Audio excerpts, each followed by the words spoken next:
Down and out, riddled with doubt, had nowhere to go. Everything's moving so slow, but time's moving too fast. I hope this feeling don't last. Well, I've been away from myself too long.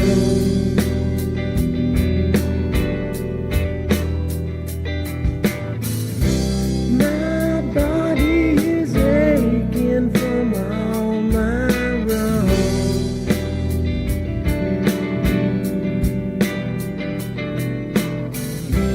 And now that I know I'm not that strong,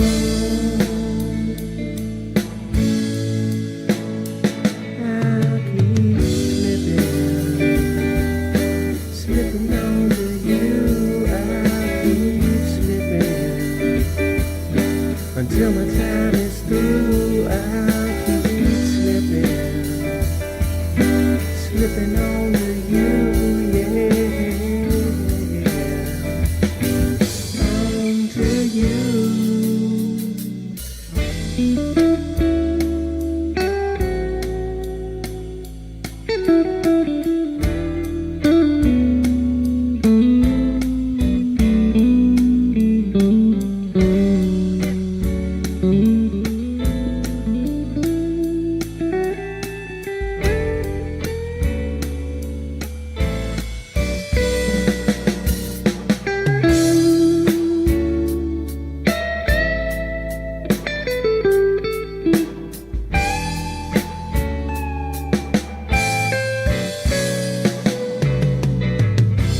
Well, I've been away from myself too long.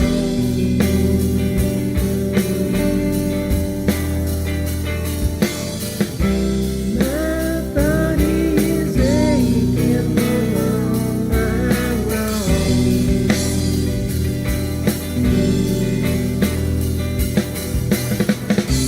And now that I know I'm not that strong,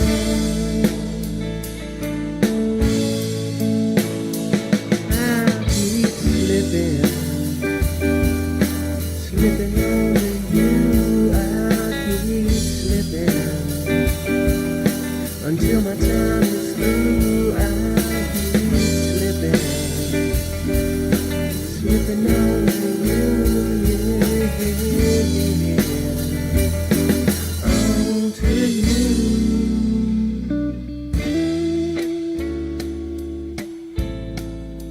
I was down and out, so riddled with doubt.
Thank you very much. Thank you.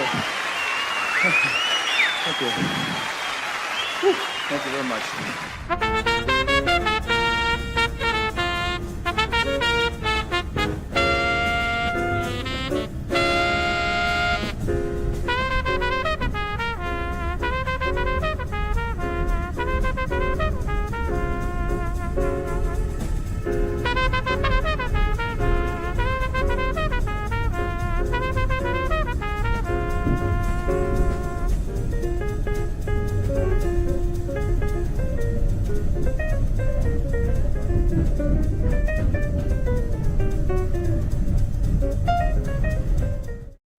Thank you. Thank you. Thank you. Thank you. Thank you. Thank you. Thank you. Thank you. Thank you. Thank you. Thanks. Oh, thank you.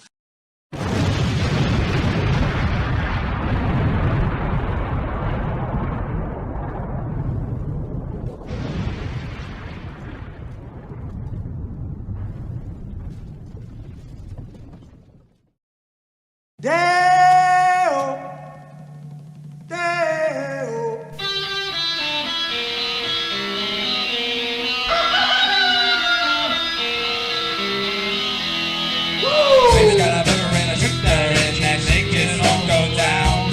Baby's got a burger and a shooter and that shake it all go down. Corrosion. Corrosion to her thighs. Erosion. Erosion of her pride. Baby's got a shooter. Baby's got it. Baby's got it. Corrosion now. Corrosion now. Baby's got it. Yeehaw and Cracker Jack and all that good stuff. Good morning, everybody. It is Morning Extra. I'm your host, Uncle Warren, as the thing says. Unless I'm reading that wrong. I made it, so hopefully it's right. I had to, I took the week off. I didn't mean to. But that's what happens when bodies start slapping from doing the wild thing, and when you start getting into the weeds with tech stuff. So there were some things that were bugging me. I don't know if you can peer behind the camera here. Let's see if I can do this. So I have this little thing. It's called Touch Portal. This is not an advertisement, by the way. This is a little thing. I don't know if you can see it, but these are little buttons and stuff on there that I push. Like when I push this button, it tells you what my name is. Ah! Oh my God, the Lord. Anyway, so that thing wasn't talking to this thing over here, which is my actual streaming stuff. And then I have other stuff that I use my web browser that I use for the news shows. And it was like nobody was talking to each other. So I got them together, you know, we had a few drinks. I passed around a joint, and well, you know, we finally came to terms. Well, that kind of snowballed into fixing stuff for the secret show. And then, you know, I got Mundus Ultras coming back soon. So I had to redo that whole damn thing because it was in 720p the last time I did it. So, but that's that. You don't need to hear my craziness. But that's that happened this week. So a lot of tech stuff, and I feel really good about fixing up some stuff. And plus I had a big editing project I needed to do. So I did that. So busy week, and sorry I neglected you. But it was for good reason. I didn't go out for smokes. I came back. So let me say hi to everybody before I forget. I got Steve Wolfbrandt in the house. Steve Wolfbrandt, good to see you, my man. And Max, good to see you. Said went to Reggae on the River. What a lot of energy. Good times. Miss Lainey Peterson in the house. What's up, Lainey? Good to see you. And, of course, Willie Bragg's here, too. Rest in peace, Dan Vogel. I'm assuming you're talking about the singer, because there is a writer by the same name, too, although it might be the same person. And on a totally different note, tonight you might dine at Red Lobster. Okay. Does that have to do with the death of Dan Vogel? You know, Lonnie Anderson passed away, too. She was 83. Wow. Lonnie Anderson, back in the day, wasted a lot of Kleenex on that lady, if you know what I'm saying. Ooh. Anywho, I got the vapors. So it's good to see everybody, and we're on Rumble and Facebook as well. So hopefully all y'all who are lurking or see this later, hope you're doing well. This morning, I've been neglecting my greedy lust for money, but I it's all right because it's back. The desperation blend. We're selling the shitty coffee so I can, do nefarious things with the money. So hopefully you'll buy it. Because, it is riddled with microplastics and various construction site chemicals. This unique blend will have you begging for more medical attention from your general practitioner. Grown in a lab under the Denver airport, it escaped into the open world, but not before taking out an entire division of U.S. and alien soldiers. We're talking extraterrestrials here. Is money not an object to you? Is your life too perfect and you need just that one little bit of demonic terror to keep you in check? Well, grab a bag of Desperation. That's right, Desperation Blend Extra Dark Roast ground coffee, found online and wherever Jeffrey Epstein hid the list. Also use promo code GRIFTER to pay an additional 20%. And that's the coffee bit for this morning. Still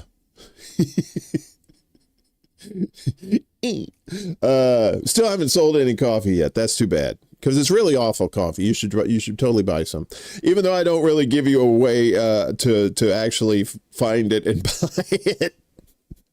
Maybe because I don't want it to be brought up on charges of assault. Oh, good morning, Kate. Good to see you. Oh, thank you, Miss Laney. You gave me a little birdie there. Is that what that is? Oh, that's cute. Thank you for the $2. Mighty nice of you.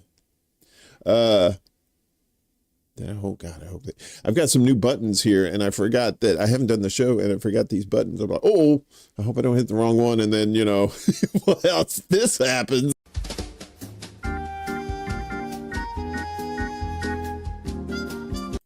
But fortunately, I think we're okay. All right. Well, I guess we got to do this news. We have a lot of news. I got over 30-something stories today. So this one's going to be a bit of a haul. So might as well get to it.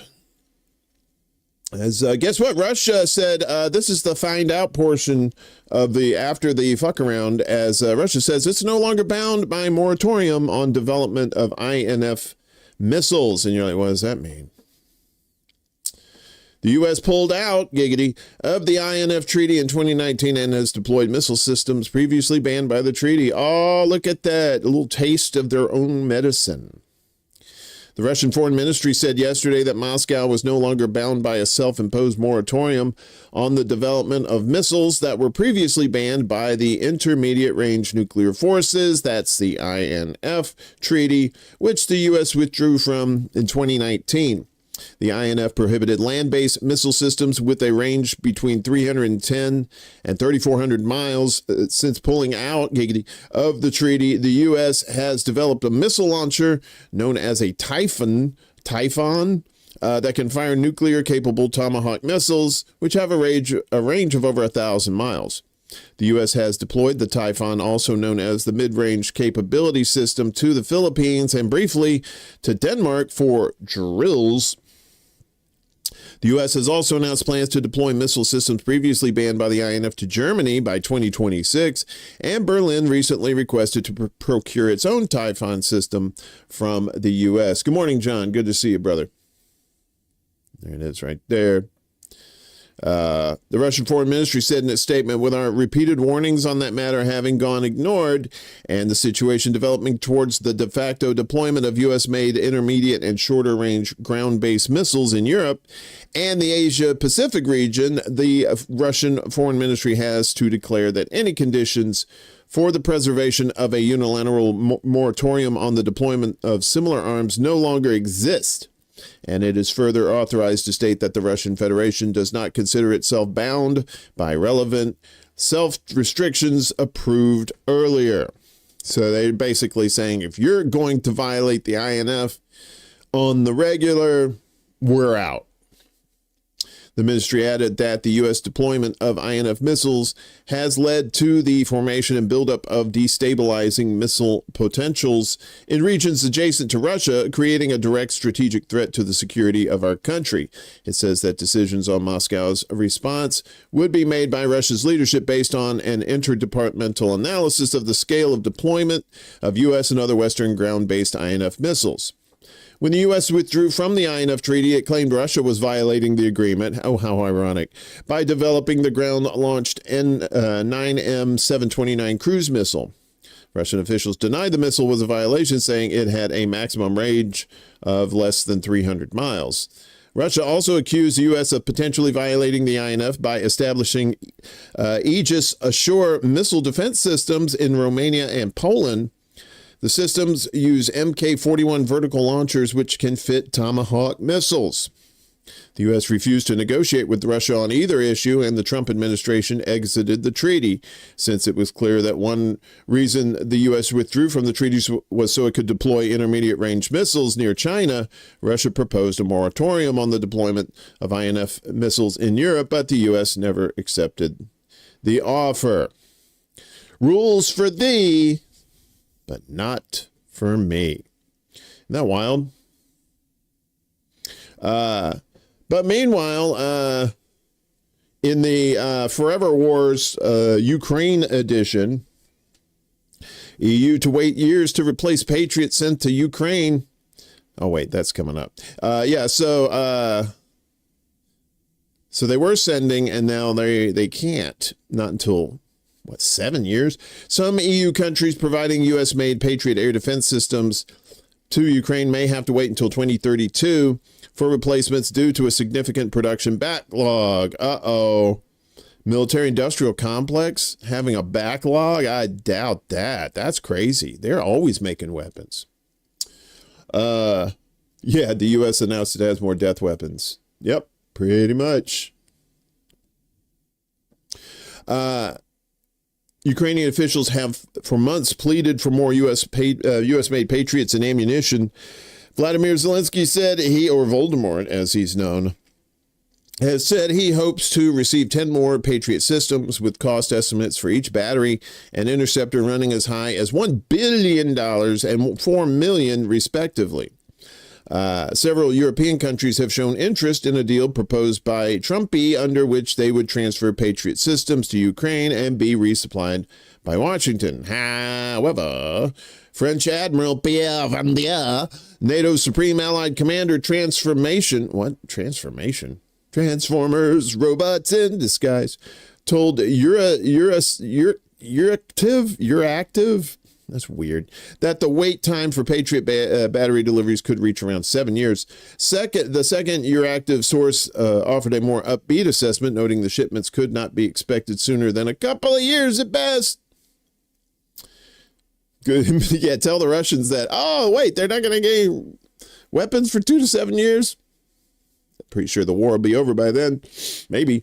The lengthy backlog has sparked concern and hesitation in the EU ranks, with one unnamed diplomat admitting that giving up the air defense system was scary, even for the sake of Ukraine, which he claimed to be defending the bloc. You need to defend the bloc.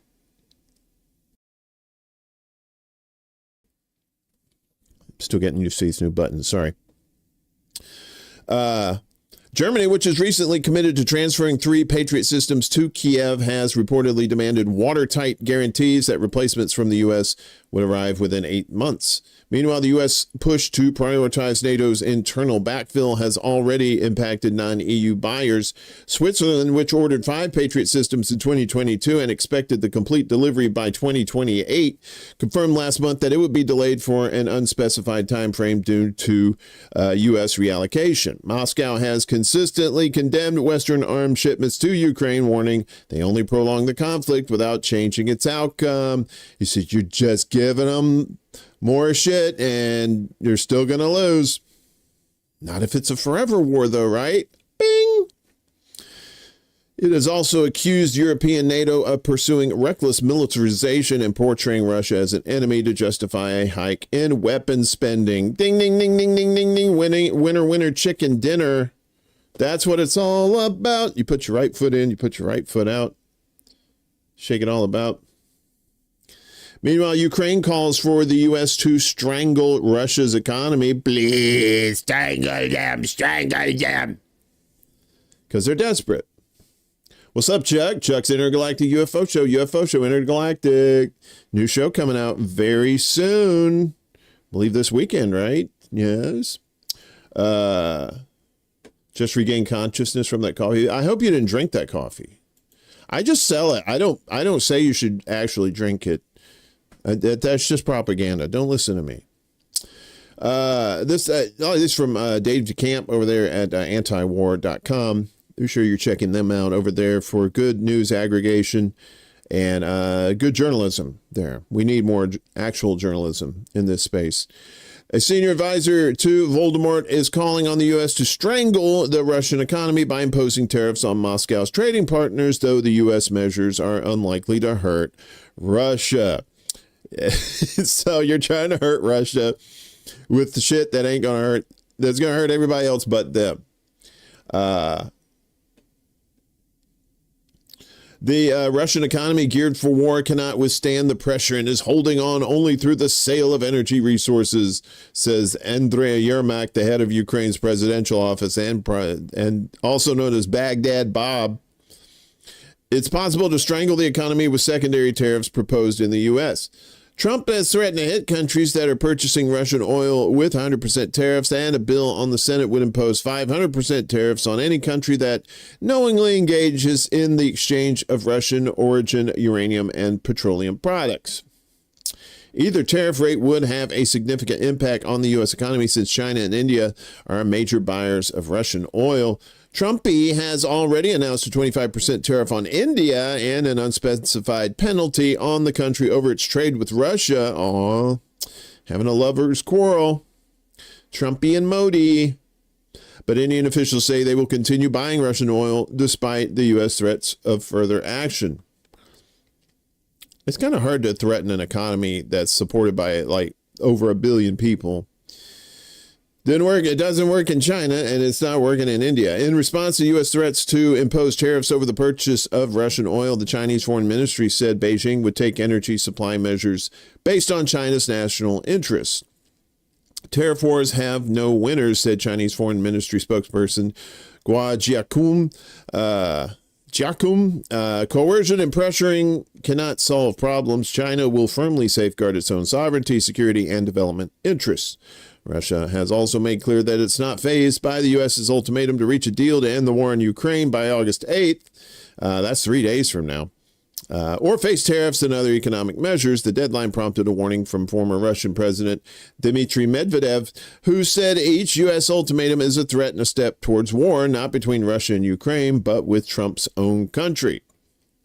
Trump responded to Medvedev's comments by announcing the deployment of 2 nuclear submarines, a highly provocative move. I've ordered 2 nuclear submarines to be positioned in the appropriate regions just in case these foolish and inflammatory statements are more than just that. Is he talking about theirs or his inflammatory statements? He wrote on his bullshit Truth Social Friday, words are very important and can often lead to unintended consequences. I hope this will not be one of the instances. Yeah. So, meanwhile, guess what? You know, we said, don't worry about Ukraine. It's a forever war. Yeah. Bipartisan Senate bill would provide $50 billion, not to you or me, but to fund Ukraine war. America first. Second or third? Bella, Bella. Good morning, sir. I hope you're doing well. Happy Tuesday to you. And Mystery. What's up, Mystery? You got some corn? I had some corn the other day. So good. Corn on the cob. Delicious. Big fan. Yeah. So I hope your weekend was fun. Senators Jean Shaheen, the dancing machine. Jean Shaheen, the dancing machine.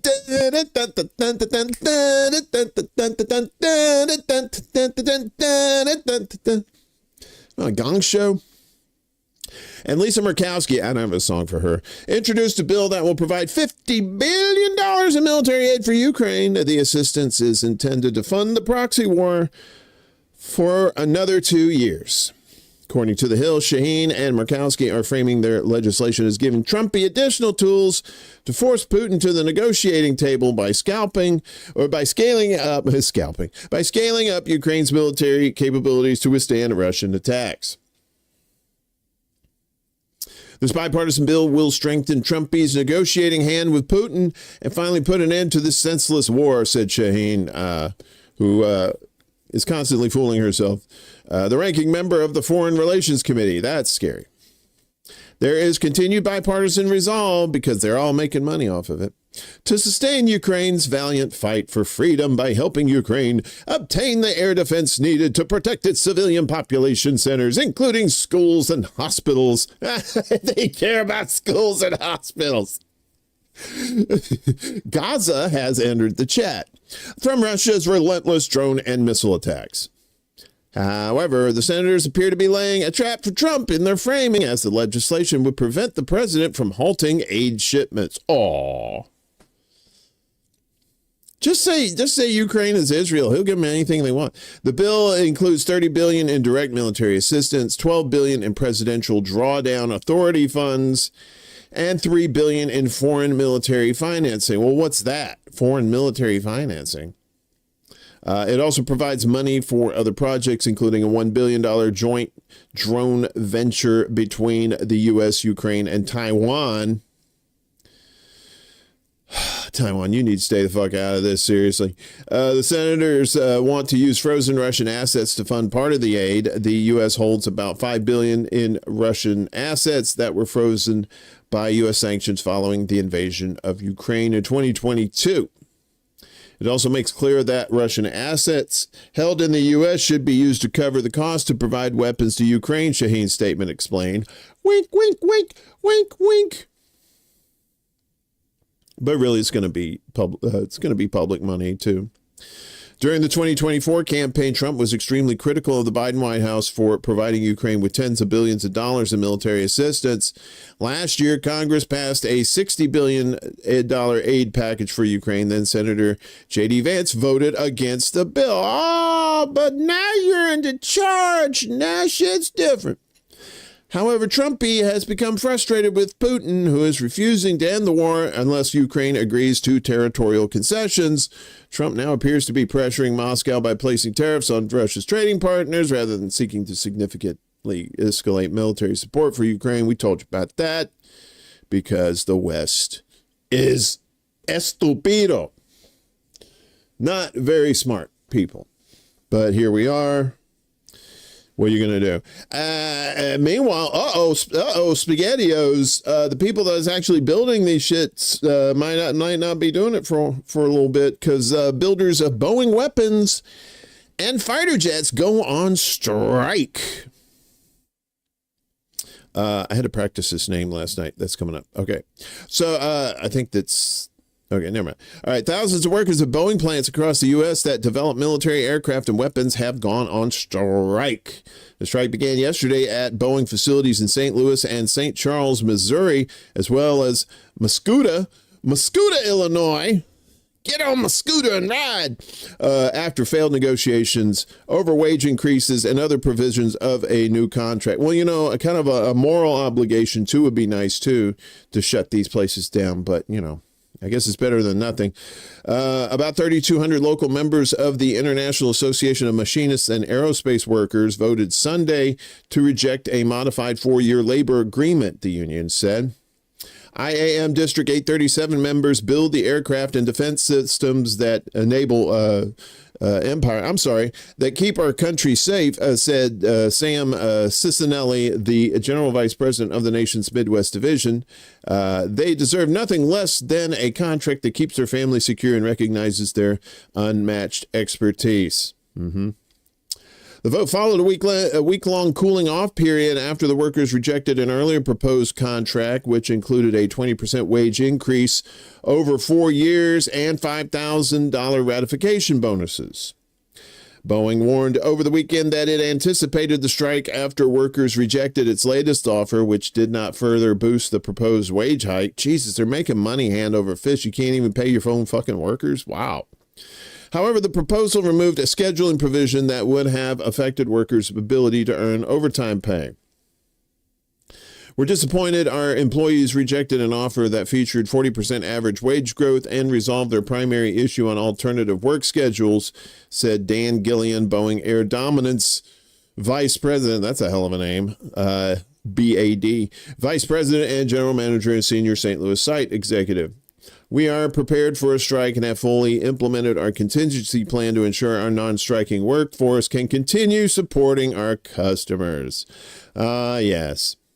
Boeing's defense, space, and security business accounts for more than 1/3 of the company's revenue, but Boeing CEO Kelly Ortberg told analysts last week that the impact from a strike by the machinists who build fighter jets, weapons systems, and the U.S. Navy's first carrier-based unmanned aircraft, that would be drones, would be much less than a walkout last year by 33,000 workers who assemble the company's commercial jetliners. The order of magnitude of this is much, much less than what we saw last fall, Ortberg says, so we'll manage through this. I wouldn't worry too much about the implications of the strike. The 2024 strike shut down Boeing's factories in Washington state for more than 7 weeks at a bleak time for the company. Boeing came under several federal investigations last year after a door plug blew off a 737 MAX plane during an Alaska Airlines flight in January. It must be really fast because they're, or maybe the other planes are faster because they're blowing the doors off of them. The FAA put limits on Boeing plane production that it said would last until the agency felt confident about manufacturing quality safeguards at the company. Yeah, that probably ain't going to happen for a while. The door plug incident renewed concerns about the safety of the 737 MAX. 2 of the planes crashed less than 5 months apart in 2018 and 2019, killing 346 people. Ortberg told analysts that the company has slowly worked its way up to an FAA-set 737 MAX production cap of 38 per month and expects to ask regulators later this year for permission to go beyond it. Last week, Boeing reported that its second quarter revenue had improved and its losses had narrowed. The company lost $611 million in the second quarter compared to a loss of $1.44 billion during the same period last year.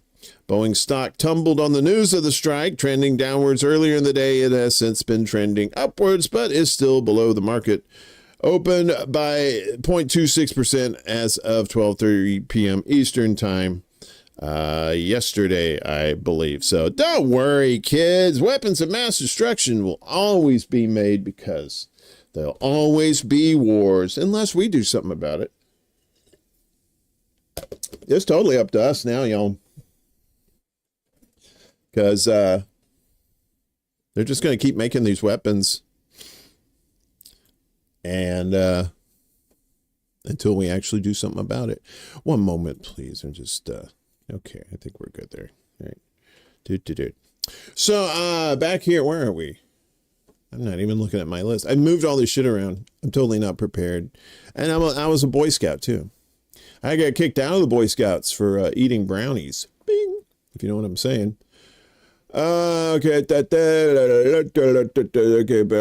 All right, so here at home, hot child in the city or in the canyon as wildfire continues to rage across U.S. Grand Canyon Park. It's been happening since last month. That's like that fire, the mouth to hell that's like in Romania or some shit. Fueled by gusty winds and bone-dry timber, Arizona's Dragon Bravo fire sweeping across the north rim of the Grand Canyon National Park had grown to roughly 472 square kilometers, according to the U.S. Interagency website on wildfire. The blaze ignited by a July 4th lightning strike. Yeah, I'm sure it was a lightning strike. Or not fireworks. On the Walhalla Plateau inside the park is only 12% contained as of Sunday. Whoa, hello. Somebody's racist. All right, we'll just read it like this. Fuck it. This site's so weird. Despite the round-the-clock efforts of 1,214 firefighters supported by helicopters and large air tankers, over 900 people, 54 trail mules, and staff have been evacuated safely. Firefighters have been using graded forest roads, canyon walls, and remnants of previous burns to contain the wildfire until mid-July, or since mid-July, as Xinhua News Agency reported. Maybe they found like those ancient Egyptian caves down there, too, with all the writing and stuff. It's down there. Meteorologists expect monsoon moisture to drift over northern Arizona by midweek, raising humidity and offering a chance of showers. The latest fire weather briefing said they had a fire cloud. I can't. What do they call it? A pyrocumulus or something? It was a cloud. You have fire tornadoes, right? You have fire tornadoes. Now you have fire clouds. That's where we are in 2025. No health care for you, but fire clouds, you got it. According to official records, the fire began as a smolder on July 4th before escalating dramatically over the following days. By the 10th, authorities had evacuated 500 visitors as the threat intensified. The situation became critical on July 12th when strong winds caused the fire to spread rapidly throughout the Lodge District. U.S. National Park Service confirmed the next day that the Grand Canyon Lodge, dating back to the 1920s, along with its stone dining room, dozens of pine-sided tourist cabins, and several utility buildings had been consumed in less than 2 hours. By July 31st, the fire had surpassed 400 square kilometers, making it one of Arizona's 10 largest wildfires in history. Officials cautioned that full containment could still be weeks away, depending on weather, fuel moisture, and the fire's behavior, according to their report. Yeah, so Grand Canyon's on fire, man. Everything's fire.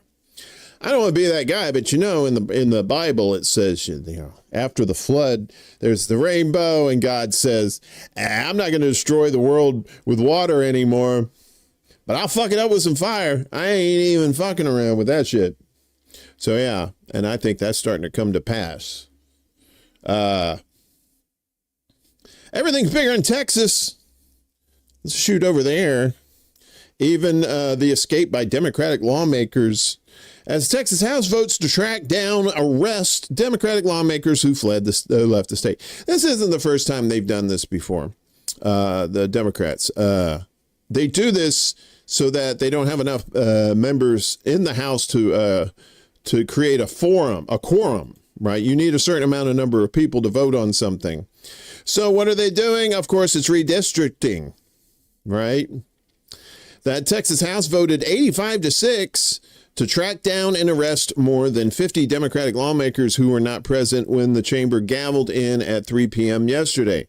House Speaker Dustin Burrows said he would immediately sign civil warrants for each of the legislators, empowering the chamber's sergeant-at-arms and state troopers to arrest and bring them to the Capitol. They will not face civil or criminal charges from the arrest. The warrants apply only within state lines, making them largely symbolic, as most of the legislators in question decamped to here in Illinois, New York, and Massachusetts to forestall passage of the GOP's proposed redraw of Texas's congressional map. The House used the same tactic to try to force Democrats back to work in 2021 when a majority of them left for Washington, D.C. to protest GOP voting restrictions.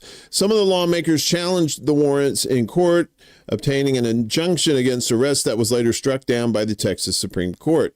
While the Texas Constitution enables quorum breaking by a minority faction of the legislature, it likewise authorizes quorum forcing by the remaining members, the court ruled. Representative Charlie Green, a Republican from Fort Worth, laid the groundwork for the warrants by motioning for a call of the House, which requires all members to stay within the chamber unless excused. Any members not present can be sent for and arrested wherever they may be found by the Sergeant of Arms, according to House rules. Word to the wise, don't be a Democrat in Texas in office, apparently, because you'll be doing a lot of traveling out of state, it seems like. Democrats left the state Sunday afternoon to deny the House a quorum, the number of people necessary for the chamber to advance legislation and delay passage of a new congressional map. The current congressional map, drawn by a Republican-dominated legislature in 2021, has netted 25 GOP seats in the last two elections. But after pressure from Trump's team, Governor Greg Abbott directed lawmakers to redraw the map during the special legislative session, which started July 21st. Last week, the House proposed new congressional lines dividing up existing districts in Austin, Houston, and Dallas with the aim of netting 5 more Republican seats. This is not a decision we make lightly, but it is one we make with absolute moral clarity, said Representative Gene Wu, chair of the House Democratic Caucus, who said in a statement Sunday, accusing Abbott of using an intentionally racist map to steal the voices of millions of Black and Latino Texans, all to execute a corrupt political deal. On the House floor Monday, Burrows condemned the members who had left, saying they had shirked their responsibilities, and thanked the 90 members who were present. You understand that the issues before us, disaster recovery, fighting for the families who lost loved ones in the floods, human trafficking, and more are not abstract policy debates, Burrows said. Instead of confronting those challenges, some of our colleagues have fled the state in their duty. He said duty. So, yeah, that's them saying peace out, home slices. Texas. Crazy times down there. So, like I said, this is not the first time they've done this many times. And that's the thing. It's like everything is so gerrymandered. It's not just Texas, too. Do yourself a favor. If you've never looked at a congressional map, just pick any state, and you'll find just the weirdest looking shit. You'll find something that looks kind of like a cube, and then you'll see it has like a tail that goes way the hell up here, or maybe it's got two little things, and you're just like, that seems oddly specific. Very, very, very, very, very specific to turn the tide, as it were. So, been redistricting all my life. Keep them poor people down. Voting is part of the scam. Yep, sure is. Well, yeah, the voting itself is not so much scammy as so much as the people that they're making you vote for. What's going on here? You know, the choices you're given, right? They'll say, "Oh, you're given democracy," but are you really given democracy? I don't think so. Sorry, I'm just doing something here. CJ, what's up? Good morning to you. Good morning to you. Got a mailed notice from my county informing me I may be removed from voters registered. Oh, good news. I know, right? In this day and age, I mean, if they're going to provide the candidates for you and they all suck, then what's the point in voting, right? It's like you say, you got a shit sandwich in one hand, you got another shit sandwich. One's red, one's blue. They're both the same, but one's red and one's blue, right? Meanwhile, tech workers, John, this is not particularly like the mechanical side. This is more, remember when they said, like, when you're unemployed, they say, oh, well, just learn coding. Just go learn coding. What's wrong with you? Go learn coding. Well, guess what? AI is already driving up unemployment among youth tech workers. Oh, didn't see this coming. Artificial intelligence is beginning to visibly reshape the U.S. labor landscape, with early signs pointing to rising unemployment, especially among young professionals in the tech sector. It's true that AI is starting to show up more clearly in the data, wrote Jan Hatzius, chief economist at Goldman Sachs, in a note released Monday. According to Goldman Sachs analysts, the tech sector's share of U.S. unemployment peaked in November 22, coinciding with the launch of ChatGPT, and has since fallen below its long-term trend. The impact is hitting young workers hardest. The unemployment rate for tech employees aged 20 to 30 has risen by nearly 3 percentage points since early 2024, more than 4 times the increase in the overall national jobless rate. That spike, analysts suggest, is a clear sign that generative AI is starting to displace white-collar workers, particularly those in early career roles. They're not even waiting for them to get burned out anymore. That was the thing before. You get somebody young and cheap, you work them till they quit. And then you bring another young person, you work them. Now they ain't even work them. They're not even letting them do it. M365 is designed for automation to reduce your IT staff. Yep, they don't want to pay nobody, right? I saw something that was at Wall Street Apes account on Twitter. It was like, why come people, they don't hire people here? It's like, because they're greedy motherfuckers. Where you been? Jesus Christ. That Spike analyst suggests is a clear sign that generative AI is starting to displace white-collar workers, particularly those in early career roles. While this is still a small share of the overall U.S. labor market, for now, we estimate that generative AI will eventually displace 6 to 7% of all U.S. workers. That is a very low estimate. Goldman Sachs forecasts that this structural shift will play out gradually over the next decade. At its peak, the unemployment effect is expected to add a manageable, in quotes, 0.5 percentage point to the overall jobless rate as displaced workers transition into other sectors. Despite the long-term outlook, some tech leaders are sounding more urgent warnings. In May, Anthropic CEO Dario Amodei predicted that AI could eliminate 50% of entry-level white-collar jobs within just 5 years. The Goldman Sachs report arrives amid growing concerns about overall labor market fragility. The U.S. economy added just 73,000 jobs in July, well below the 106,000 forecast by economists, according to the Bureau of Labor Statistics data released Friday. We got a story about that coming up later, too. About the leader of the Bureau of Labor Statistics. Revisions for May and June were also sharply lower, reinforcing Goldman's view that U.S. growth is near stall speed, a pace below which the labor market weakens in a self-reinforcing fashion, Hatsius wrote. While AI continues to drive long-term disruption, Goldman identified a more immediate challenge, slowing output growth.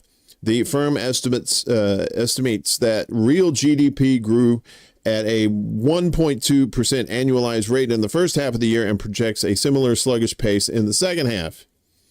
Although easing financial conditions and improved business confidence would support modest growth, the firm expects real disposable income and consumer spending to remain weak.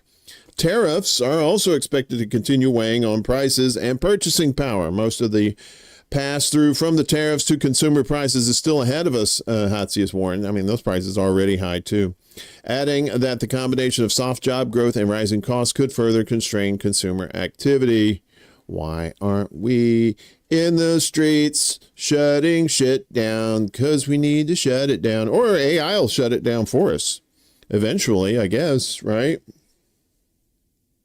Speaking of groceries, you like to eat, right? Sort of, sometimes, every once in a while. Cost of groceries, a major source of stress as Trump tariffs start to bite. This is from Common Dreams. This is by Brad Reed. Polls have shown that Trumpy owes his 2024 election victory in good part to voters' concerns about the rising cost of groceries. However, an AP poll released yesterday shows that voters are still extremely anxious about food prices at a time when the president's tariffs on imports are threatening to raise prices of staple consumer goods such as coffee and chocolate. Or cafe mocha. You have to be rich to get one of those. In all, the poll found that 53% of Americans believe the cost of groceries is a major source of stress, which is higher than the percentage of Americans who say the same thing about the cost of housing, healthcare, and childcare.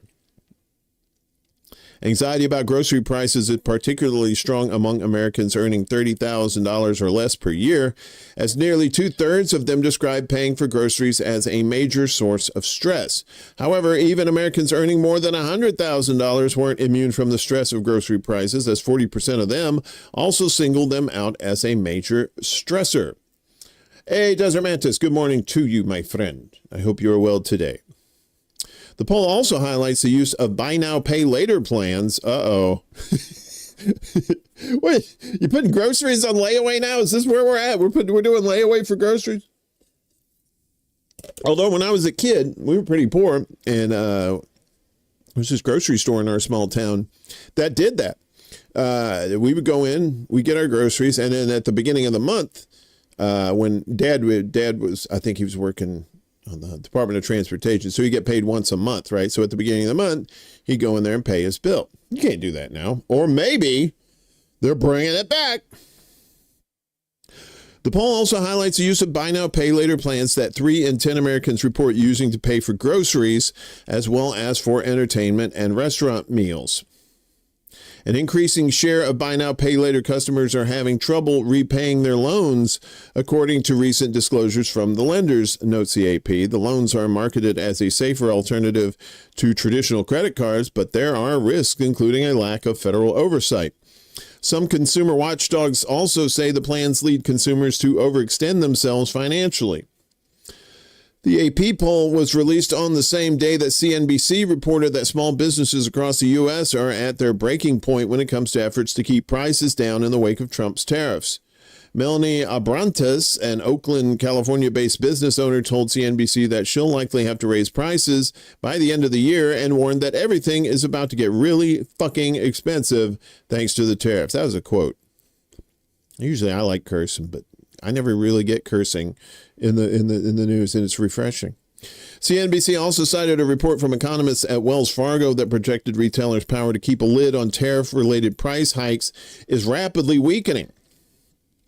While inventory front-running has mitigated the need to raise goods prices, it will become increasingly difficult for businesses to absorb higher import duties as pre-tariff stockpiles dwindle, wrote Wells Fargo. We expect core goods prices to pick up further in the second half of the year as a result. And I see when I watch old people TV, right? You know, they have the commercials there, and they're selling.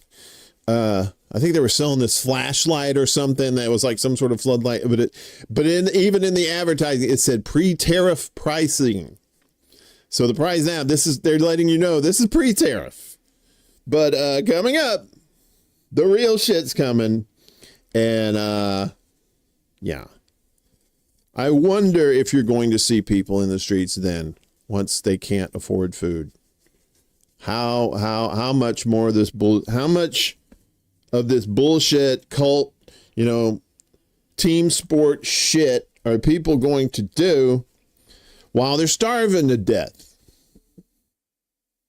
It's amazing. Okay. Walmart might let you put anything. They probably would, right? But then when you can't pay Walmart back, oh boy, that's when shit's going to get bad. So America first, right? As we talked about Ukraine earlier, with them getting billions of dollars and you and I getting what? Higher prices? Oh, wow. Thank you, sir. May I have another? Trump administration won't provide disaster relief to states and cities that boycott Israeli companies. Oh, America first. Now you're fucking with the poor people, because a lot of times these states that are hit, it's always the poor people who get fucked, because the storms destroy their homes.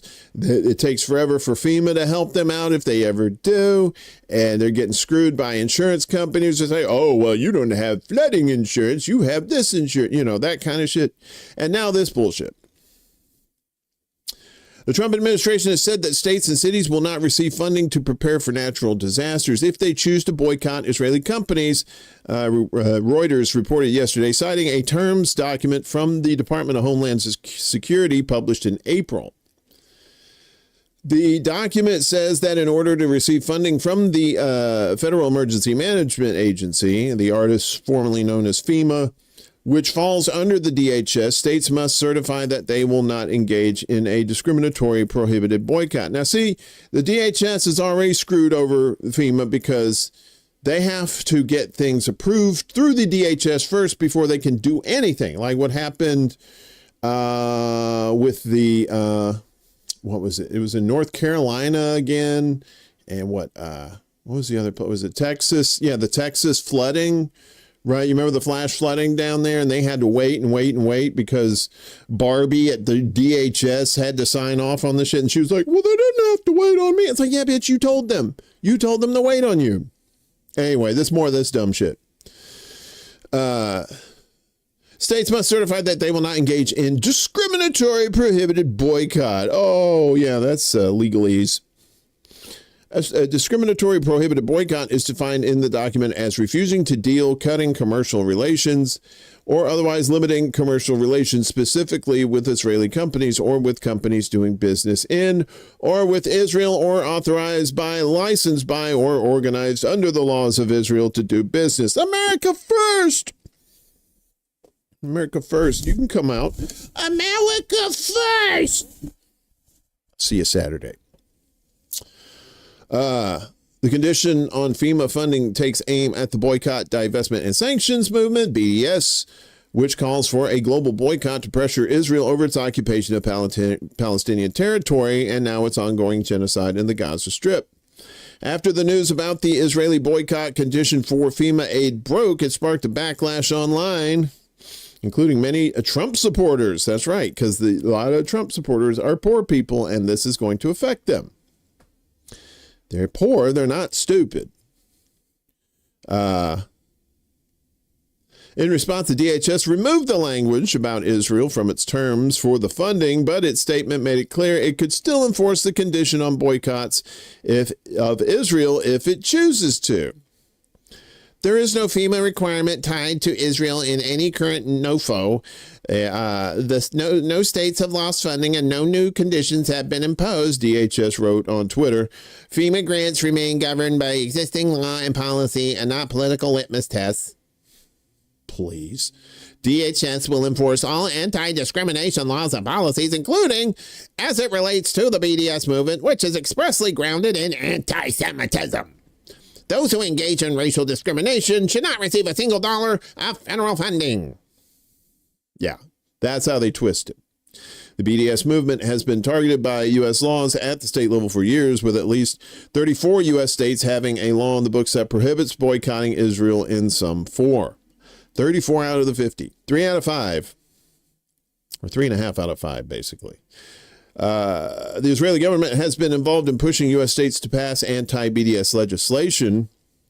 In recent years, we have promoted laws in most U.S. states.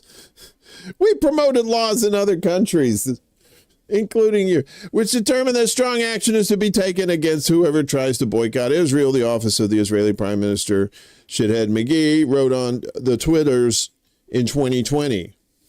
In recent years, we've been influencing your laws. In 2021, the U.S.-based ice cream company Ben & Jerry's announced it would stop selling ice cream in illegal settlements in the Israeli-occupied West Bank. In response, Israeli officials called on U.S. states with anti-BDS laws on the books to punish the company and Unilever, the British conglomerate that owns Ben & Jerry's. Many states took action against Unilever until the British company sold its Ben & Jerry's ice cream business in Israel and the West Bank to a local licensee. They are trying everything.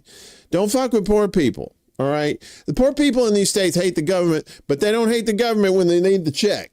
That's the thing. You look at Texas, you look at Louisiana, you look at Mississippi, Alabama, Florida, all the southeast there. Those southeastern, and then you go up South Carolina, North Carolina, where Willie's at. A lot of them are Republican. Well, I'm like, I hate the government. The government trying to ruin my life. Where's my check? Where's my check? My trailer's blowed away. Where's my check? Just saying, I'm not judging. I'm just telling you how it is. So we have told you about the economy in Israel is collapsing, basically. And who's propping up the Israeli economy? It's the foreign investors. Foreign investors. Foreign investors help Israeli economy soar despite multiple wars, growing isolation. So Israel's financial markets have been soaring despite almost. Now, see, the financial markets is not the same as the economy. All right, let's split those up. So Israel's financial markets have been soaring despite almost 2 years of war on several fronts. Data released on August 5th, which is today. The Tel Aviv Stock Exchange benchmark index jumped 21.3% in the first half of this year, marking an outperformance of nearly all other international markets. This has been driven mainly by investors outside of Israel. Stocks belonging to insurance and financial services firms particularly have done significantly well, rising by 68%. Israel's shekel also remains among the leading global currencies, according to the Startup Nation Central NGO. January through June marked the strongest 6 months for Israeli tech funding. Gee, I wonder why. The NGO estimates that over $9 billion in capital has been raised, a 54% increase since the second half of last year. In the first 7 months of 2025, Israeli shares received $8.5 billion in foreign investment. The success has been accompanied by deepening internal disputes in Israel after nearly 2 years of war on several fronts, including Gaza, Lebanon, Iran, and Yemen. Israel's terror attack in Lebanon last year involving the rigging and detonation of pager devices attracted investors who viewed the indiscriminate attack as ingenious. These are the criminal masterminds around the world this is like what is it? The Watchmen, right? We need like people in suits in like these costumes to go around and save people. Where's Dr. Manhattan when you need him? Markets are soaring, but some of that leans on investor FOMO, which should be FAFO. And that won't be enough to sustain a positive trend over time, an investment officer at Israeli asset management firm Sigma Clarity Investment House told Bloomberg. Joseph Wolf, chief executive officer of EFG Wealth Management in Israel, said, if we get more peaceful relationships with our neighbors, I think you're going to see a very quick formation of investment funds and vehicles looking forward toward the Gulf. Yeah, maybe if you didn't murder people, they might get more money. But some of these people that are already invested, like, kill all you want. We don't care. Despite the numbers, Israel's credit rating outlook was still negative as of May this year. The year before, Israel's rating had been downgraded multiple times. Israel has faced growing isolation and condemnation over its genocidal actions in the Gaza Strip, including the starvation of the Palestinian population.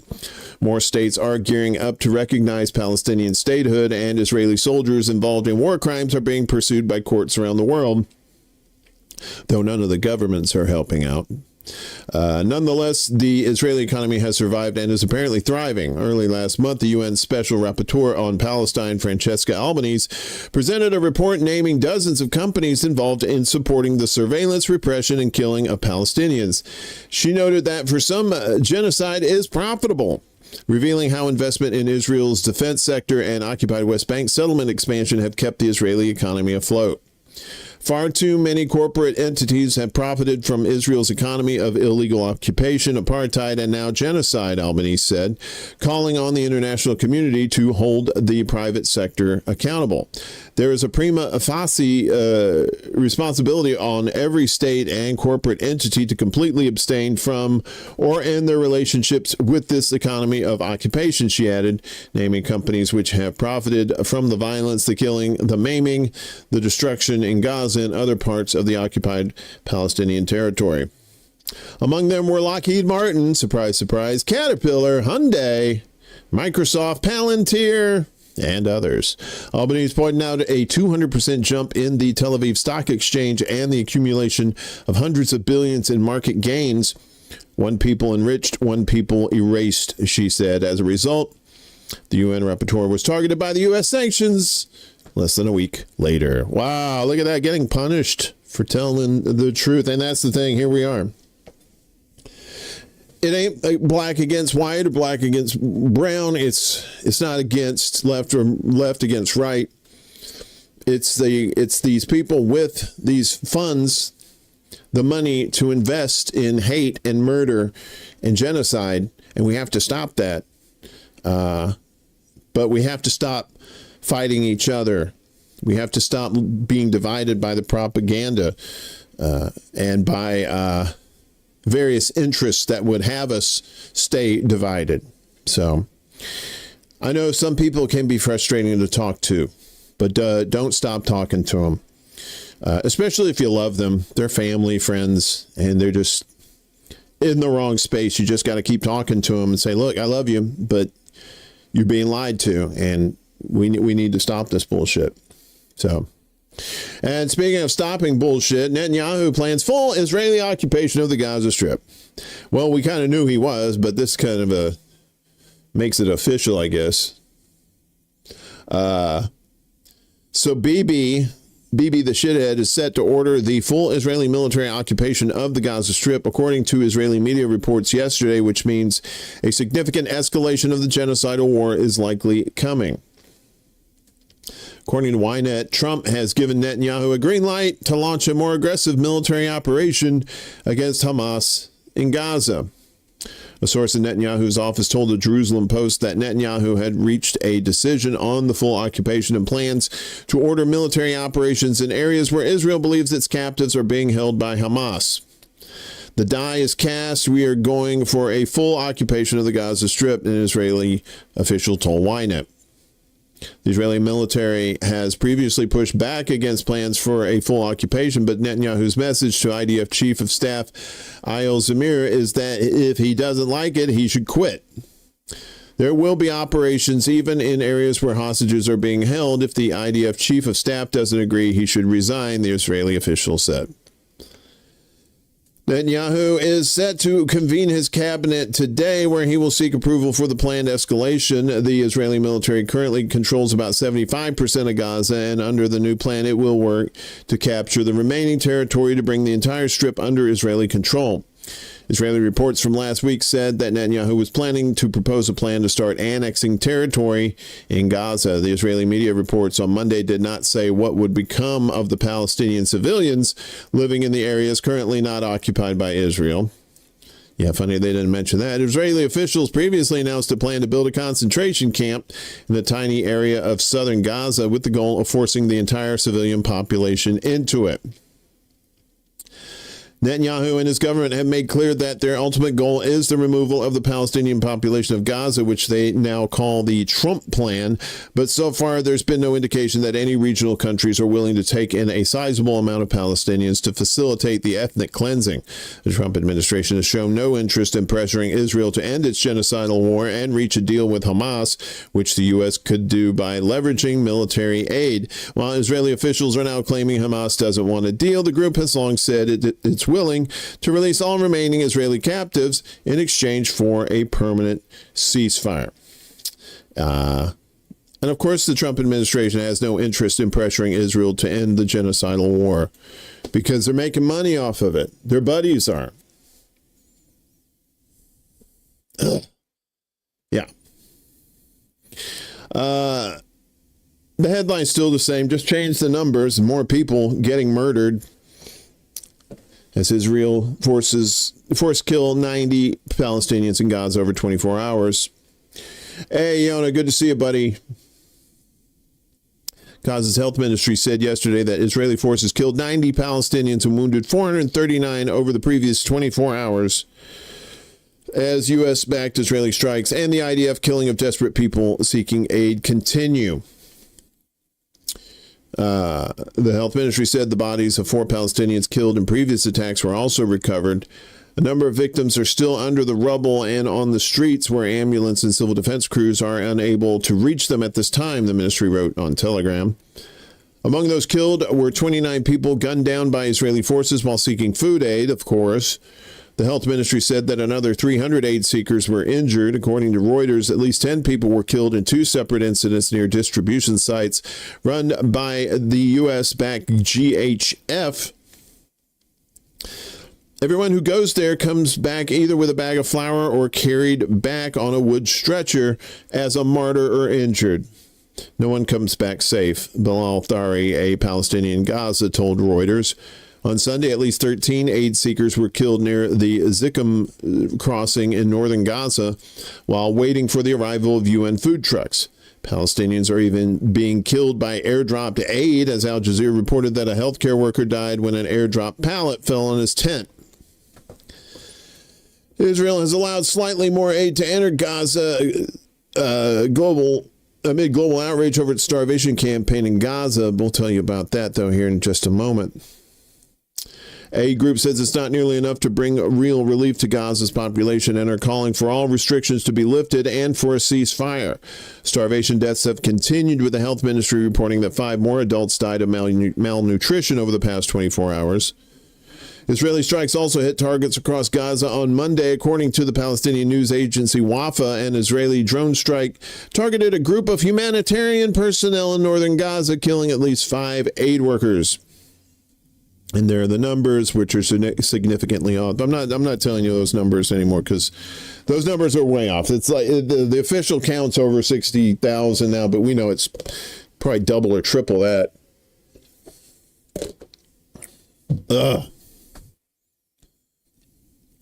Yeah, so 1,500 killed while seeking aid in Gaza since May. These are not militants. These are just regular ass people trying to get food. 1,500 people since May. 3 months. That's like 500 a month. Around 1,500 people have been killed in Gaza since May while seeking humanitarian aid, according to the UN. The Office for the Coordination of Humanitarian Affairs, that's OCHA, says that many people reportedly continue to be killed and injured, including people seeking food along the UN convoy routes and militarized distribution points. Some 1,500 people have been reportedly killed since May, Farhan Haq, UN deputy spokesperson, told reporters. He added that a healthcare worker with the Palestine Red Crescent Society was killed Sunday in an Israeli airstrike in Khan Yunis, southern Gaza. Since May 27th, a U.S. and Israeli-backed aid scheme in Gaza has been widely criticized as being ineffective, as well as being a death trap for starving civilians. That would be the GHF. Asked by Anadolu, the site here, whether the UN Secretary General believes the UN's reputation and effectiveness can be salvaged given its failure to stop Israel's actions, including plans to expand the annexation of Palestinian land, Hack responded he certainly does. Hack said the UN's record includes successful diplomatic negotiations and humanitarian aid that continues to keep billions of people alive. He emphasized that lack of international unity, particularly within the UN Security Council, hinders the organization's effectiveness. And of course, when you have the United States, who has veto power and won't allow any of this stuff to happen, point the fingers in the right direction. Gaza's government media office said Monday that Israel had allowed in just 674 aid trucks since July 27th. Only 14% of the Strip's minimum daily requirement of 600 trucks. It said most of the 80 trucks that entered on Sunday were looted amid what it called a deliberately engineered climate of chaos and starvation, accusing Israel of weaponizing hunger to undermine Palestinian resilience. And so there's the rest of the stuff there. 1,500 in 3 months. As we said, Israel only delivering 14% of the required aid to Gaza. The government media office in Gaza revealed on August 4th, that would be yesterday, that only 674 trucks of aid have entered the enclave over the past 8 days, amounting to just 14% of the 4,800 required to meet minimum humanitarian needs. This is despite Israel's announcement on July 27th that it would allow aid to enter the Strip. They just didn't say how much. This amounts to an average of 84 trucks per day, far below the 600 daily trucks Gaza officials say are necessary to sustain basic health, food, and fuel services in light of what they describe as a complete collapse of infrastructure caused by Israel's ongoing genocide. According to the media office, the majority of aid trucks were looted due to security chaos systematically perpetrated by the occupation, describing it as part of a deliberate strategy of engineering chaos and starvation aimed at dismantling Palestinian society and crushing its ability to survive. Much like you have agents provocateurs in these protests in the United States, and then they blame all of the protesters. That's how that works. Yasser Abu Shabab, an Israeli-backed militia leader operating in Rafah under Tel Aviv's protection and whose role is to undermine Hamas, is responsible for the looting of aid convoys. Surprise, surprise. His gang is also responsible for scouting and securing territory ahead of Israeli military operations. He's been accused of collaborating with Israel, drug trafficking, and links to ISIS. Yes, the trifecta. The media office also condemned the occupation's ongoing closure of crossings and prevention of the entry of infant formula and humanitarian relief, holding Israel and its international allies fully responsible for the worsening humanitarian catastrophe experienced by more than 2.4 million people in the Gaza Strip.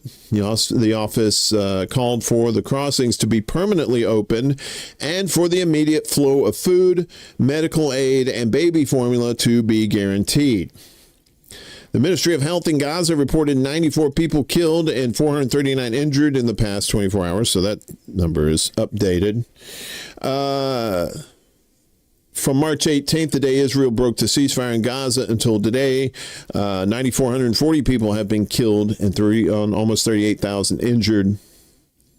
So another and since that report, there's been another 29 people who've been killed over the last 24 hours while seeking aid in GHF sites or elsewhere. Hospitals also recorded 5 deaths due to famine and malnutrition within the past day, and there's diseases spreading too. We'll talk about that in a second. All adults, bringing the total to 180 deaths from starvation-related causes, including 93 children. 93 children starved to death when they could have let trucks through. Everybody's Hamas, aren't they? Additionally, Gaza's Ministry of Health announced that 3 people, including 2 children under the age of 15, have died from Guillain-Barré syndrome, a rare neurological disorder linked to starvation and the spread of non-polio enteroviruses. And we're going to get to that. I think that's the next one. Okay, well, that's going to be the next one. We'll talk about that more in just a second. So meanwhile, Hamas offers the Red Cross to feed captives in return for aid entering Gaza. Right? So Hamas has expressed its willingness to cooperate with the International Committee of the Red Cross, the ICRC, in providing food and medicine to Israeli captives in exchange for allowing humanitarian aid in the Gaza Strip. Abu Obaida, a spokesperson for the military wing of the Palestinian group, the Al-Qassam Brigades, said on Sunday that they are ready to engage positively and respond to any requests from the Red Cross to deliver food and medicine to the enemy's prisoners. However, he stated that the offer is contingent on the opening of humanitarian corridors in a normal and permanent manner to ensure food and medicine can reach the entire population of Gaza. He further added that Israel must cease aerial activity over Gaza during the delivery of these packages to the captives. The Al-Qassam Brigades do not intentionally starve prisoners. They eat the same food as our fighters and the general population. They will not receive any special privileges in light of the ongoing siege and the crime of starvation, he remarked. The statement follows BB's call for the ICRC to bring food and medical care to the captives after footage was released by Hamas and Islamic Jihad showing captives Evyatar David and Ram Brazlovsky in a severely emaciated condition. The ICRC said in the statement that they were appalled by the footage, writing on the tweeters, "We have said from day one, and we reiterate that all hostages must be released immediately and unconditionally." That's not going to happen. And then once that happens, then everybody in Palestine will be murdered. All forms of public exposure that humiliate persons deprived of liberty and endanger their safety must be avoided. This dire situation must come to an end. Families of captives have expressed shock to what they described as walking skeletons and have held demonstrations over the weekend urging the government to end the war. Ofir Abramslovsky, Ram's father, indicated in an interview with Israeli Channel 12 that he had spoken to Bibi saying, I told him he's dying and to stop everything and give Hamas what they want to get the hostages out. The Israeli premier gave Ofir assurances that they were doing everything. However, the father expressed that he doesn't buy it because there has been no progress, and also because he probably knows that Bibi's a fucking liar. Israel's blockade and starvation policy in Gaza led to a number of deaths from malnutrition in recent days, but at least 5, as we told you.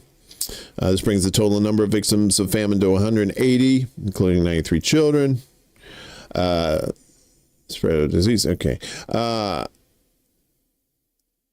Yeah, so this is the Guillain-Barré outbreak. What is that? Contaminated water, malnutrition, drive, Guillain-Barré outbreak in Gaza. I'm pretty sure I'm butchering that. I practiced that too. I'm trying to practice these names more, seriously.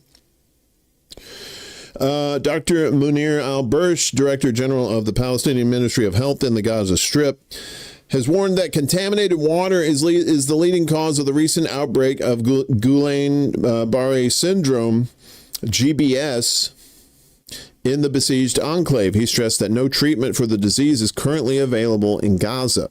Speaking to Al Jazeera, al-Bursh explained that the illness, which often begins with a sudden loss of muscle control, starting in the legs and spreading upward, is particularly affecting children. At least 95 cases have been documented so far, including 45 including 45 children. Those afflicted are experiencing severe neurological deterioration, including breathing difficulties, which can escalate to life-threatening conditions. On Monday, the Ministry of Health reported 3 deaths from GBS. It attributed the outbreak to atypical infections and the worsening of acute malnutrition amid the ongoing blockade and conflict. The ministry has warned that the disease could spread rapidly due to Gaza's deteriorating health infrastructure and the lack of medical treatment. Al-Bursh said that the ministry had previously alerted the World Health Organization following the emergence of GBS in the population. He described a situation of wholesale death, resulting both from Israeli bombardments and the targeting of civilians at aid distribution points. He underscored the severe overcrowding in Gaza, noting that the population is now concentrated in just 18% of the Strip's territory, with around 40,000 people per square kilometer, conditions that accelerate the transmission of infectious disease. According to al-Bursh, more than 18,000 children have been killed since the war began, while disease continues to ravage Gaza's youngest and most vulnerable. In addition to GBS, he reported 1,116 recorded cases of meningitis this year, alongside widespread outbreaks of respiratory and other infectious diseases. He warned that the health crisis could become even more catastrophic if the war and blockade continue, with growing numbers of children suffering from acute malnutrition and a total lack of access to milk and other essential supplies. Vulnerable groups, including children and chronically ill patients, are the first to be affected by starvation, which is now spreading to the adult population. Al-Bursh said that Gaza is nearing the 5th stage of famine, a classification indicating mass starvation and widespread deaths due to the ongoing siege and the refusal of the Israeli occupation to allow humanitarian aid and essential nutritional supplies to enter the Strip. And there's the numbers there, the hunger-related fatalities.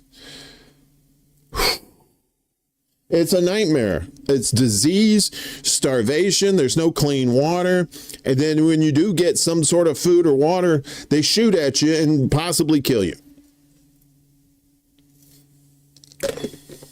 How is anybody supporting this? That isn't fucking evil as hell. How is anybody supporting this shit now? Yeah, so we told you about the airdrop, right? So the aid airdrop kills Palestinian medic. UN demands entry of aid truck. I keep saying AIDS. I'm not saying AIDS. I'm saying aid. Palestinian medic was killed yesterday after an airdropped aid box fell directly on his head in the Al-Zawaida area in the central Gaza Strip. Odai Nafaz Quran, a nurse at the Al-Aqsa hospital, was seen in a video recently condemning the airdrops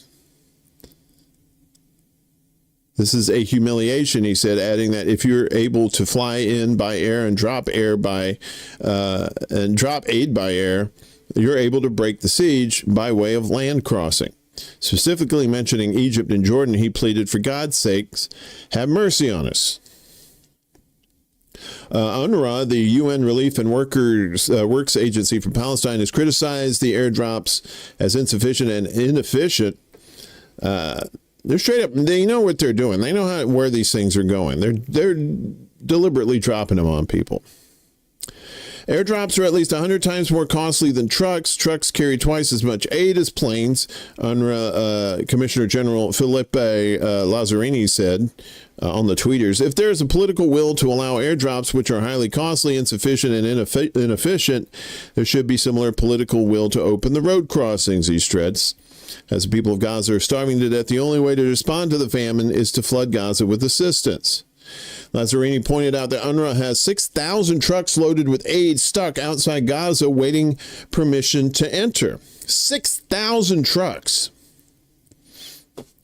During the ceasefire earlier this year, UNRWA and other UN agencies were able to bring in 500 to 600 trucks of aid each day, he said. Aid reached the entire population of Gaza in safety and dignity. It succeeded to reverse the deepening starvation without any aid diversion, the UNRWA head said. Let's go back to what works and let us do our job. See, that's the thing. It was working.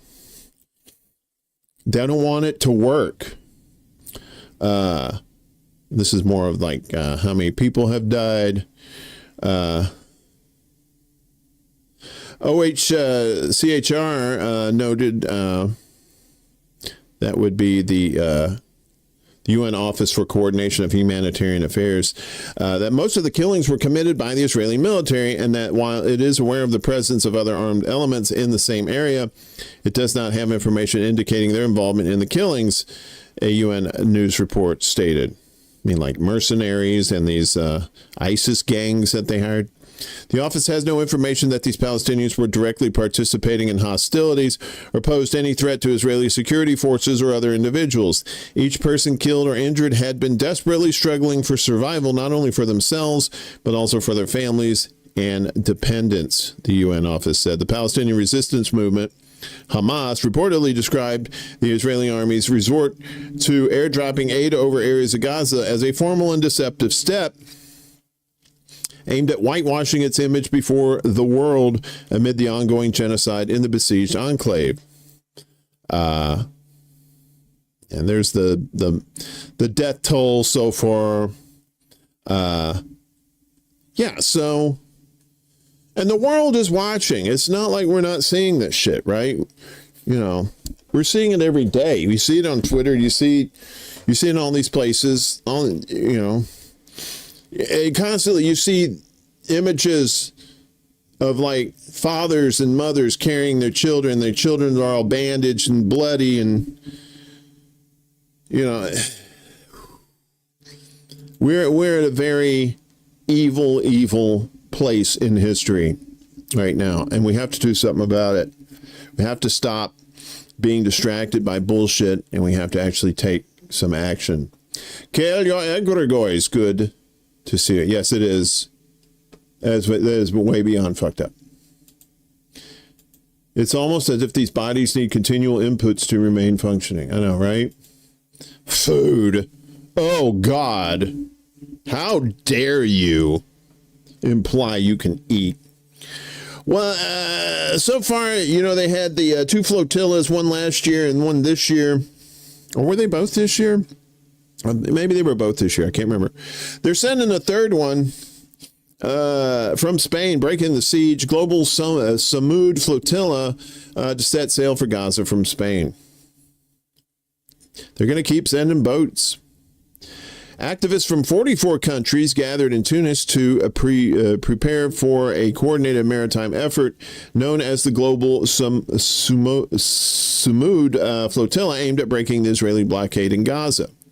Speaking at a press conference in the Tunisian capital, Haifa al-Mansouri explained that 4 campaigns, the Maghreb Steadfastness Flotilla, the Global Movement Towards Gaza, the East Asian Initiative, and the Freedom Flotilla have united for this initiative. So is there going to be four boats? According to al-Mansouri, the flotilla seeks to break the blockade, open a humanitarian sea corridor, and help end what organizers described as an ongoing genocide against the Palestinian people. She announced that dozens of boats, both large and small, will set sail later this summer from ports around the world in what is being called the first globally coordinated joint civilian flotilla to Gaza. So they're going to send, dozens of boats. That's wild. I don't know why you turned white, you racist. The first mission will depart from Spanish ports on August 31st, followed by a second launch from Tunisian ports on September 4th. Saif Abu Kishk, another member of the flotilla, said more than 6,000 activists have already registered on the flotilla's website. Participants will receive training at the departure points with simultaneous activities and encampments planned at those locations as well. He emphasized that this effort is meant to increase pressure on governments to take action against the blockade through a large civilian presence at sea. The most recent attempt to reach Gaza by sea was the Handala, which was intercepted by Israeli forces last month and diverted to the port of Ashdod. And apparently everybody's home now from there. That one too, I think. Even Chris Smalls. It had reached 70 miles off Gaza's coast, a distance greater than some previous efforts, including the Mavri Marmara in 2010, which was intercepted at 72 miles, the Madeleine at 110 miles, and the Al Damir, which was stopped 1,000 miles away. Since October 7th, the Israeli blockade has tightened significantly. On March 2nd, all crossings for humanitarian, medical, and relief aid were closed, contributing to a famine that we just told you about. So, if you're going to do these flotillas, this is the way to do it. You can't just do it one boat at a time like that. I appreciate the effort. I think that's great. I understand what you're trying to do. But if you're going to get other countries involved, you need to have a shit ton of civilian boats and say, look at our governments. Look at what they're not doing, but we're doing. And that's the thing. You could say that maybe this is like a photo op or something like that. And it might very well be. But to have multiple ships heading towards your country with food and aid, and your country doesn't say anything about that, your country's complicit. I know mine is in the good old US of A. So God love them. They need to keep that going. I mean, among other things, too, that we need to do, like shutting down the business end of it, too. But that, too, that brings a lot of awareness when you have multiple boats like that coming in. So I'm really hoping that works. Yeah, exactly. Oh, so they were both this year. Yeah, they need a whole fleet of boats, not just one at a time. Exactly. So, unfortunately, in Yemen, there was boats there, but of a different variety and a different outcome. As at least 68 migrants killed, 74 missing as boat capsizes off the coast. At least 68 African migrants were killed and 74 others remain missing after a boat capsized off the coast of southern Yemen on Sunday, the UN Migration Agency said. The vessel, which was carrying 154 Ethiopian migrants, sank in the Gulf of Aden near Abyan province, according to Abdusator Essoev, head of the International Organization for Migration, that's the IOM, in Yemen, according to the AP. Essoev told AP that the bodies of 54 migrants washed ashore in the district of Kanfar. 14 others were found dead and taken to a hospital morgue in Zinjibar, the provincial capital of Abyan and on Yemen's southern coast. Only 12 migrants survived the shipwreck, while the remaining passengers were still missing and presumed dead, he said. The Abyan Security Directorate in a statement said a large-scale search and rescue operation was launched in response to the high number of casualties. Authorities reported that numerous bodies were discovered scattered along an extensive stretch of the coastline. I remember that From the Cuban migration, you'd have the boats coming from Cuba. I know some of y'all, I'm pretty sure there are still boats coming, but they used to be like back in the 70s and 80s. They're like, all these rich people trying to get out. These capitalists trying to escape Cuba. So, meanwhile, in Iran, they're not fucking around with security anymore after all this bullshit. Iran's top security body approves formation of defense council. I thought maybe they already had one. Iran's Supreme National Security Council, the SNSC, has approved the establishment of a defense council as part of major structural changes to the nation's strategic defense policies. The SNSC said on Sunday that the decision was made in line with Article 176 of the Constitution, which outlines national security responsibilities. Oh boy. The newly formed council will be responsible for developing defense strategies and enhancing the capabilities of the armed forces. The Iranian president will head the council, which also includes the heads of 3 branches of the government, senior military commanders, and designated ministers relevant to defense affairs. I guess that would be the theocratic council members there. The council's formation comes after the Israeli regime on June 13th launched a war of aggression against Iran, assassinating senior military commanders and nuclear scientists in targeted strikes and killing hundreds of civilians. On June 22nd, the U.S. escalated the war by bombing 3 civilian nuclear facilities in Iran. In response, the Iranian armed forces carried out retaliatory strikes on strategic Israeli positions across the occupied territories and targeted the Al Udeid Air Base in Qatar, the largest American military installation in West Asia. Through its successful retaliatory operations, Iran managed to impose a halt to the aggression on June 24th. So, I don't know. It kind of sounds like a Patriot Act kind of thing. It's like you're adding another layer of bureaucracy. But I guess if some of your top military officials got iced, maybe they do need to, tighten up things security wise. But what effect is that going to have on their population too? They tightened up here, and look at us. We all about that surveillance now, kid. Meanwhile, in Syria and democracy campaigners wary of upcoming selected elections. Remember we were telling you about elections and how they're bullshit because basically they're choosing the candidates for you to vote for, right? Like your favorites. And even the ones who don't run, they puss out at the end. You know what I'm talking about, Bernie? Motherfucker. Same thing in Syria, right? Come meet the new boss. Syria is set to hold its first election since the overthrow of Bashar al-Assad, and concerns have been raised over plans for the president to select a third of parliamentarians and tightly control the remaining 2/3. The election set to take place between September 15th and the 20th will be based on a principle of selection and election, according to the country's newly created electoral body. Nawar Najma, spokesperson for the Higher Committee for People's Assembly election, told Ruda last week that 2/3 of the parliament would be elected by electoral bodies, themselves formed by subcommittees whose members would be selected by his department after extensive consultations. Does that sound like the Electoral College where you vote for the electors in your state? I say it sounds very similar. Each electoral body will be composed of roughly 50 people who would elect a member of the parliament.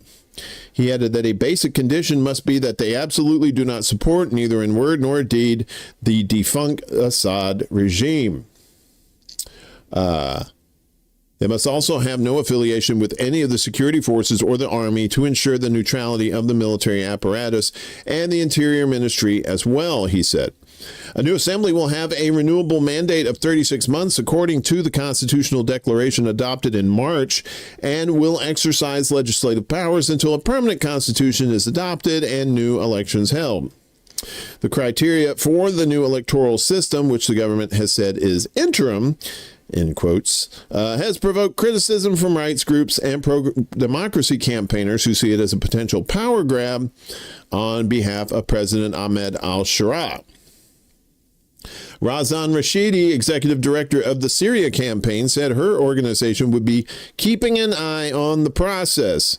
It's worrying that a third of the seats will be assigned by the interim president himself, while an electoral college in each province in Syria will vote for the elected seats, she told Middle East Eye. See, they don't trust the population.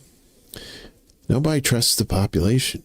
Rashidi fled Syria after the beginning of the country's civil war in 2011 and until Assad was toppled in December, worked under an alias due to safety concerns. While she was overjoyed at Assad's overthrow, the direction taken by Shiraz's government has worried her, and she expressed concerns about the transparency and legitimacy of the upcoming elections, as well as how much it will be a real representation of Syria's diverse communities, including female representation, especially after the appointment of an almost all-male government to rule the country. Hey, Vera, good to see you. Hello, Vera. Good morning, good afternoon, whatever the case may be. Since the start of the revolution in 2011, the people of Syria have been dreaming of having fair and democratic elections, something that many of us, even older generations, didn't get to practice at all under the rule of the authoritarian regime, she said. Our struggle to make the dream come true continues. Under Assad, the People's Assembly was effectively a rubber stamping body for the government. Elections held under Assad were denounced as a sham by rights groups and opposition figures, with presidential elections regularly returning more than 95% of the vote for the former president. Since Assad's overthrow by an alliance led by HTS, there's been much debate about the direction the new government will steer the country in, at the same time as attempting to rebuild relations with the international community and secure help in reconstructing the devastated country. The government has been asserting its control over not only state institutions and the security services, but a range of civil society organizations, including appointing trade union leaders and members of the chambers of commerce. But the government has struggled to maintain its authority over much of the deeply fractured country. Attacks by Assad loyalists in the coastal province of Latakia following his overthrow provoked a violent sectarian backlash against the minority Alawite population, which the former president and his family were members of. At least 1,500 Alawites were killed in the subsequent violence, with a Reuters investigation tracing much of it back to officials in Damascus. The government has also sought to stymie violence in the southern province of Swaida, where violence between members of the Druze minority, Bedouin tribesmen, and state forces have also seen more than 1,000 people killed since the beginning of July.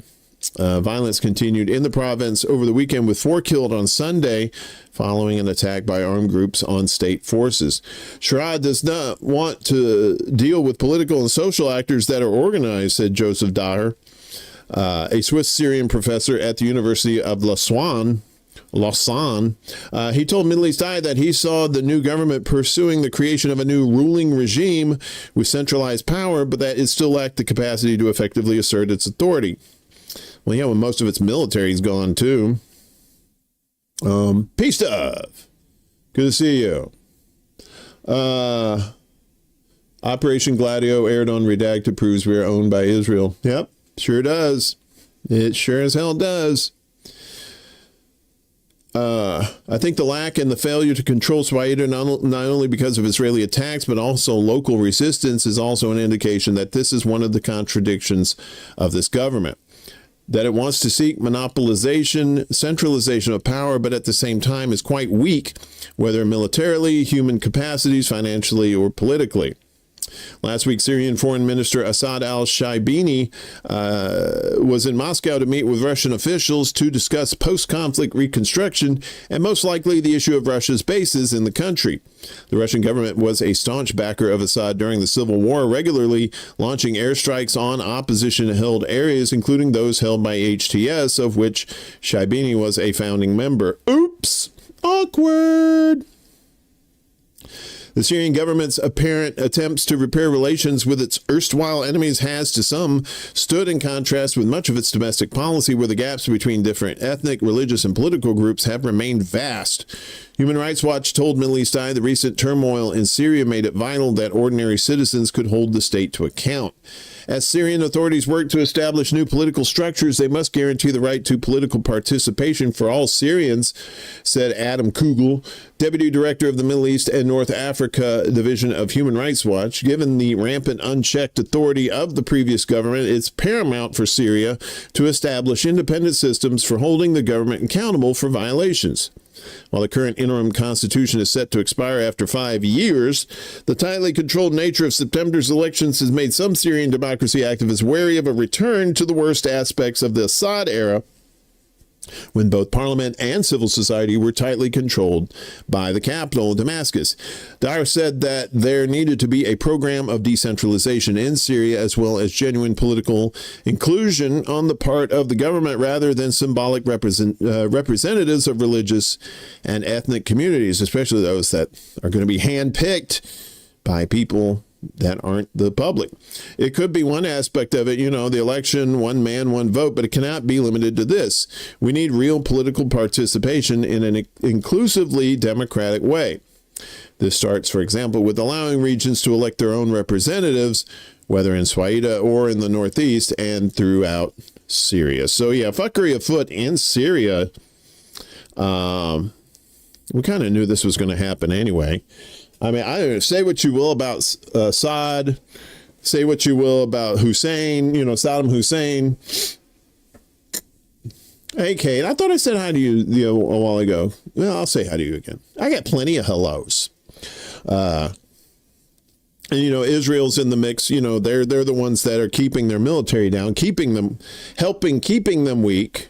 They're like, we don't want any trouble with Israel. And Israel's like, well, too bad. Here's some trouble. We'll just make sure that you won't be a thorn in our side anymore. We're talking about temperatures. Right now, 79 degrees here in the Chicagoland area. Kind of nice. It's been, we had some scorchers over the summer, right? Over July, and the monsoons hit too.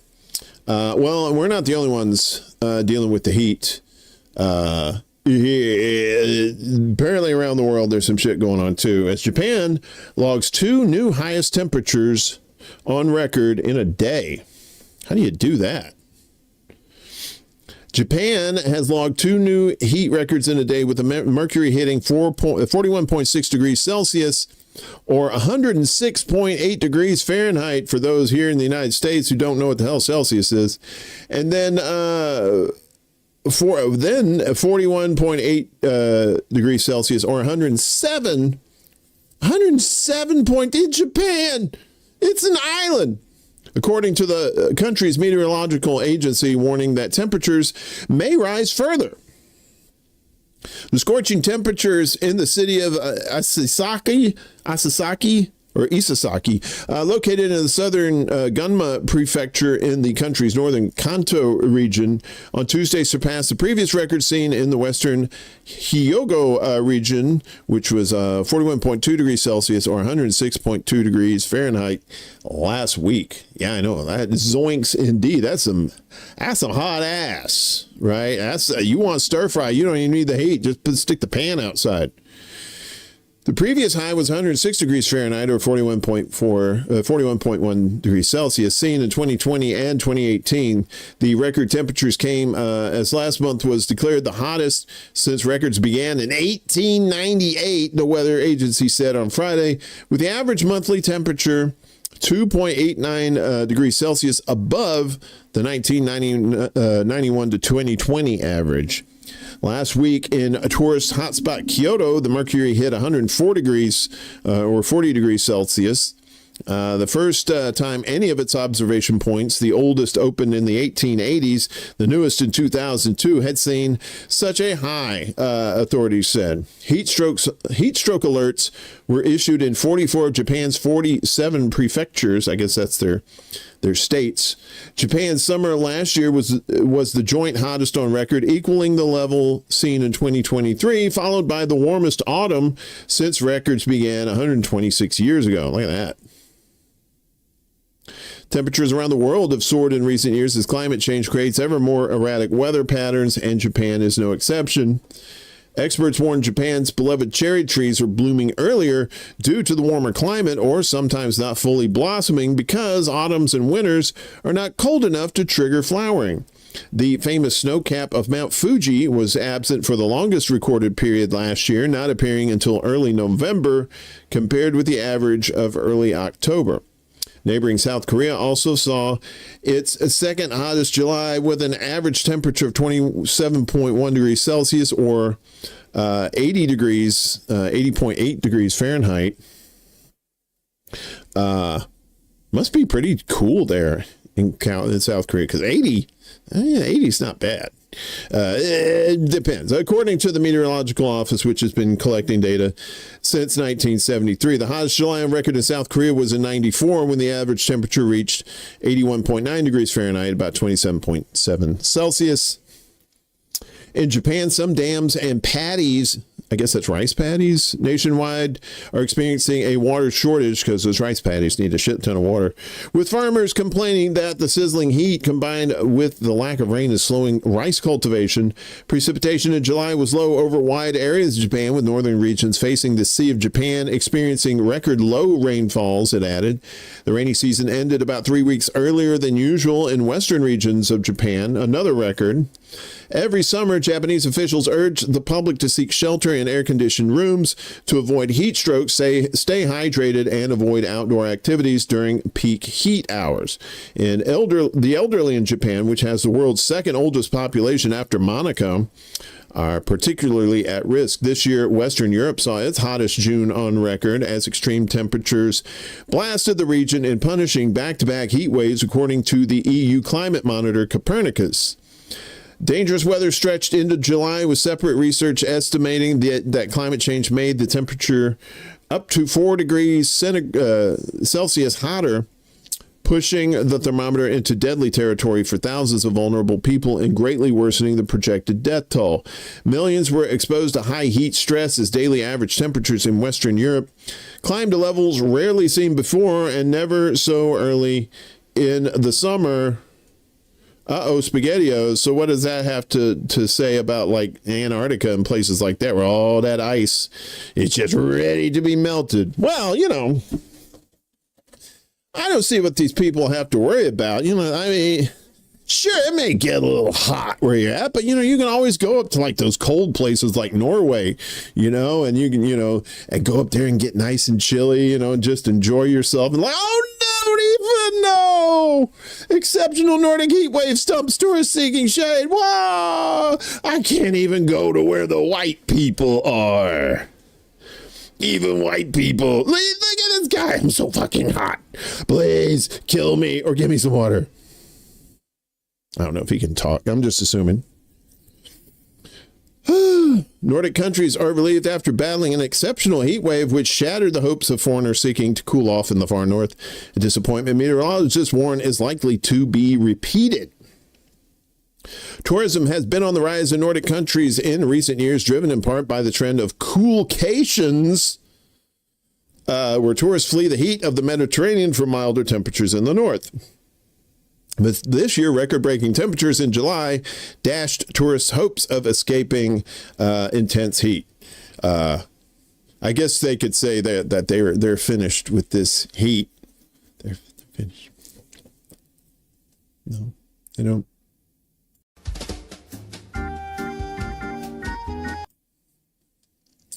On Monday, the Finnish Meteorological Institute said in a statement that the country had just emerged from 22 days of temperatures over 30 degrees Celsius, the longest such heat wave since the records began in 1961.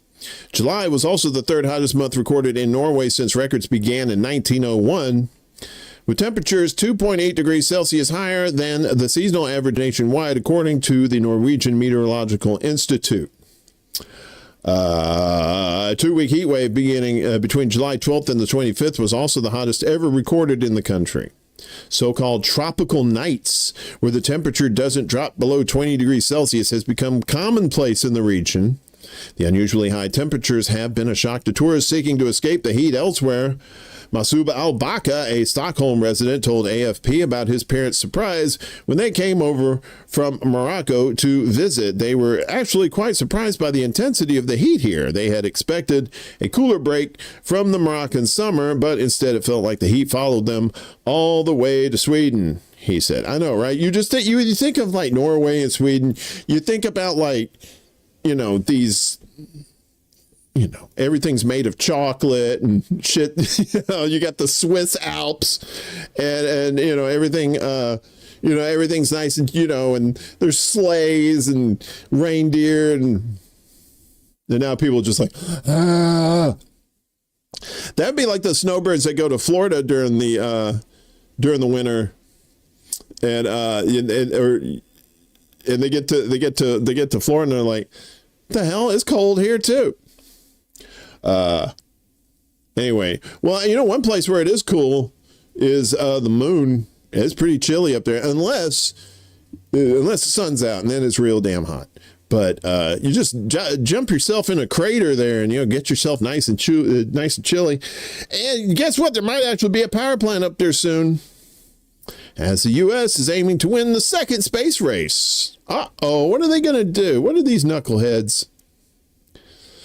The U.S. is accelerating plans to build a nuclear reactor on the moon, according to Politico. NASA officials have reportedly been ordered to step up efforts to outpace Russia and China in a new space race. A directive from acting NASA Administrator Sean Duffy calls for the development of a 100-kilowatt fission reactor capable of operating on the moon by 2030, Politico reported on Monday. The move was framed as part of a strategic effort for space supremacy. This is about winning the second space race, a senior NASA official told the outlet. Washington claimed victory in the first race against the USSR after successfully landing a manned mission on the moon in 1969. Allegedly.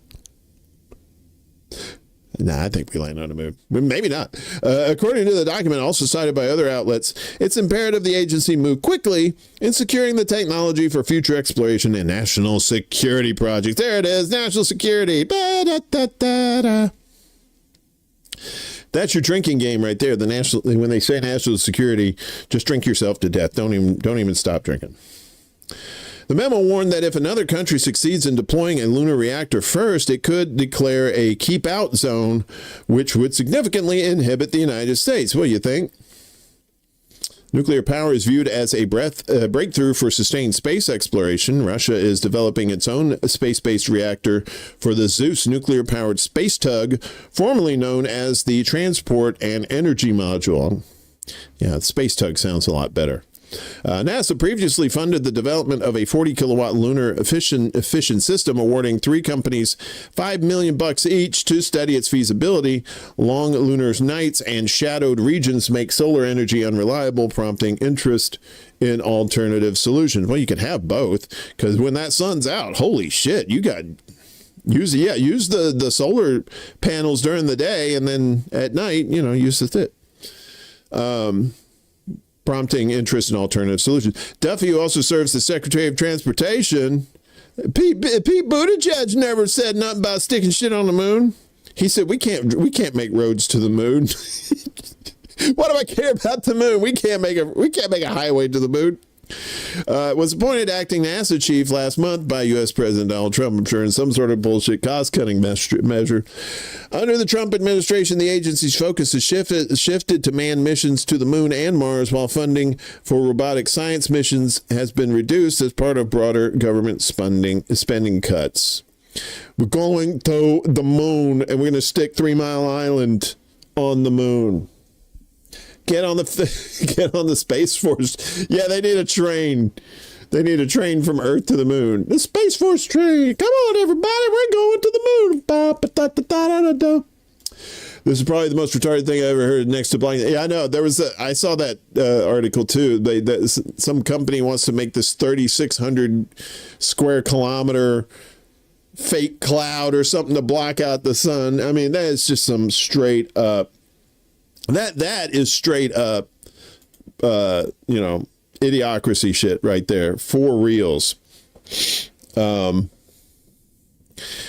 Yeah, so why don't we put like a power plant on there? My buddy works at the power plant. He loves the moon. Maybe he can go. All right, sure, whatever. Put your cousin up there. Whatever works. Space farce. Yeah, exactly. Can't make a highway to the moon, but you can make a highway to hell.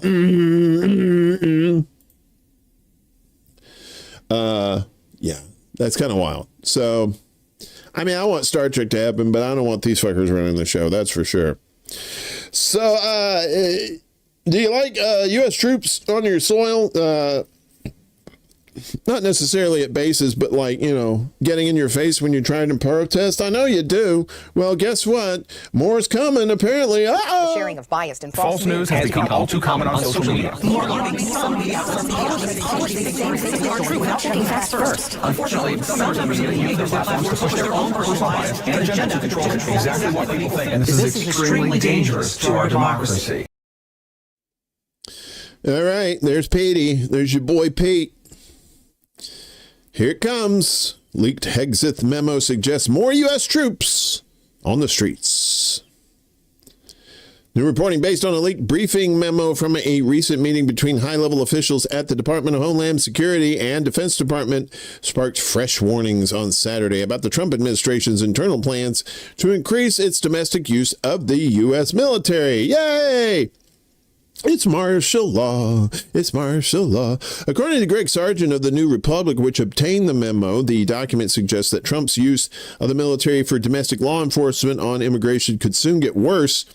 The terrifying memo, which the outlet recreated and published online with certain redactions that conceal operational and personnel details, provides a glimpse into the thinking of top officials as they seek to involve the Defense Department more deeply in these domestic operations, and it has unnerved experts who believe it portends a frightening escalation. Circulated internally among top Trump officials, TNR reports the memo was authored by Philip Hegseth, the younger brother of U.S. Secretary of Defense Pete Hegseth. The younger sibling, though lesser known by the public than his controversial brother, currently serves as a senior advisor to Homeland Security Secretary Kristi Noem and acts as DHS liaison officer to the Pentagon.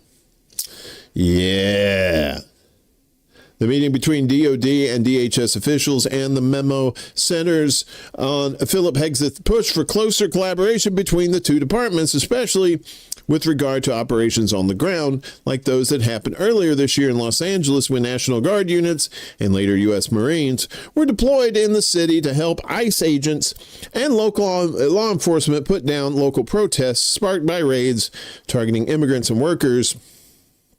As Sargent noted in a social media post, strikingly, the memo says straightforwardly that what happened in Los Angeles is a sort of operation that may be necessary for years to come. As one expert told me, they see Los Angeles as a model to be replicated. Make America safe again. There you go. To make America safe again, DHS and DOD will need to be in lockstep with each other, and I hope today sets the scene for where our partnership is headed. Whenever you hear partnership, you know some fuckery is definitely afoot. States the memo, which also compares transnational criminal gangs and drug cartels to Al-Qaeda, which is kind of ironic because the U.S. created Al-Qaeda. Lindsey Cohn, an associate professor at the U.S. Naval War College, was among the experts TNR spoke with, who called that comparison particularly worrying.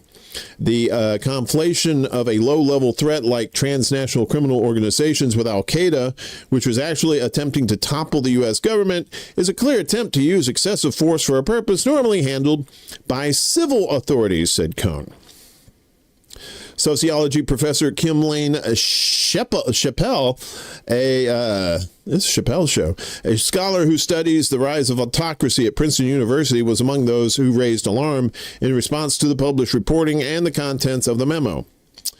Here it comes, wrote Kim Lane Chappelle, the worst we've been waiting for. According to TNR, the memo outlines the itinerary for a July 21st meeting between senior DHS and Pentagon officials with the goal of better coordinating the agency's activities in defense of the homeland against its own people. They left that part out. It details goals that Philip Hegseth hopes to accomplish in the meeting and outlines points he wants DHS officials to impress on Pentagon attendees. Participants listed comprise the very top levels of both agencies, including Defense Secretary Pete Hegseth and several of his top advisors, Joint Chiefs Chairman Dan Kane and Northcom Commander Gregory Gillett. As he said, staff includes Phil Hegseth and Acting ICE Commissioner Todd Lyons. Due to the sensitive nature of the meeting, minimal written policy or background information can be provided in this briefing memo, the memo says.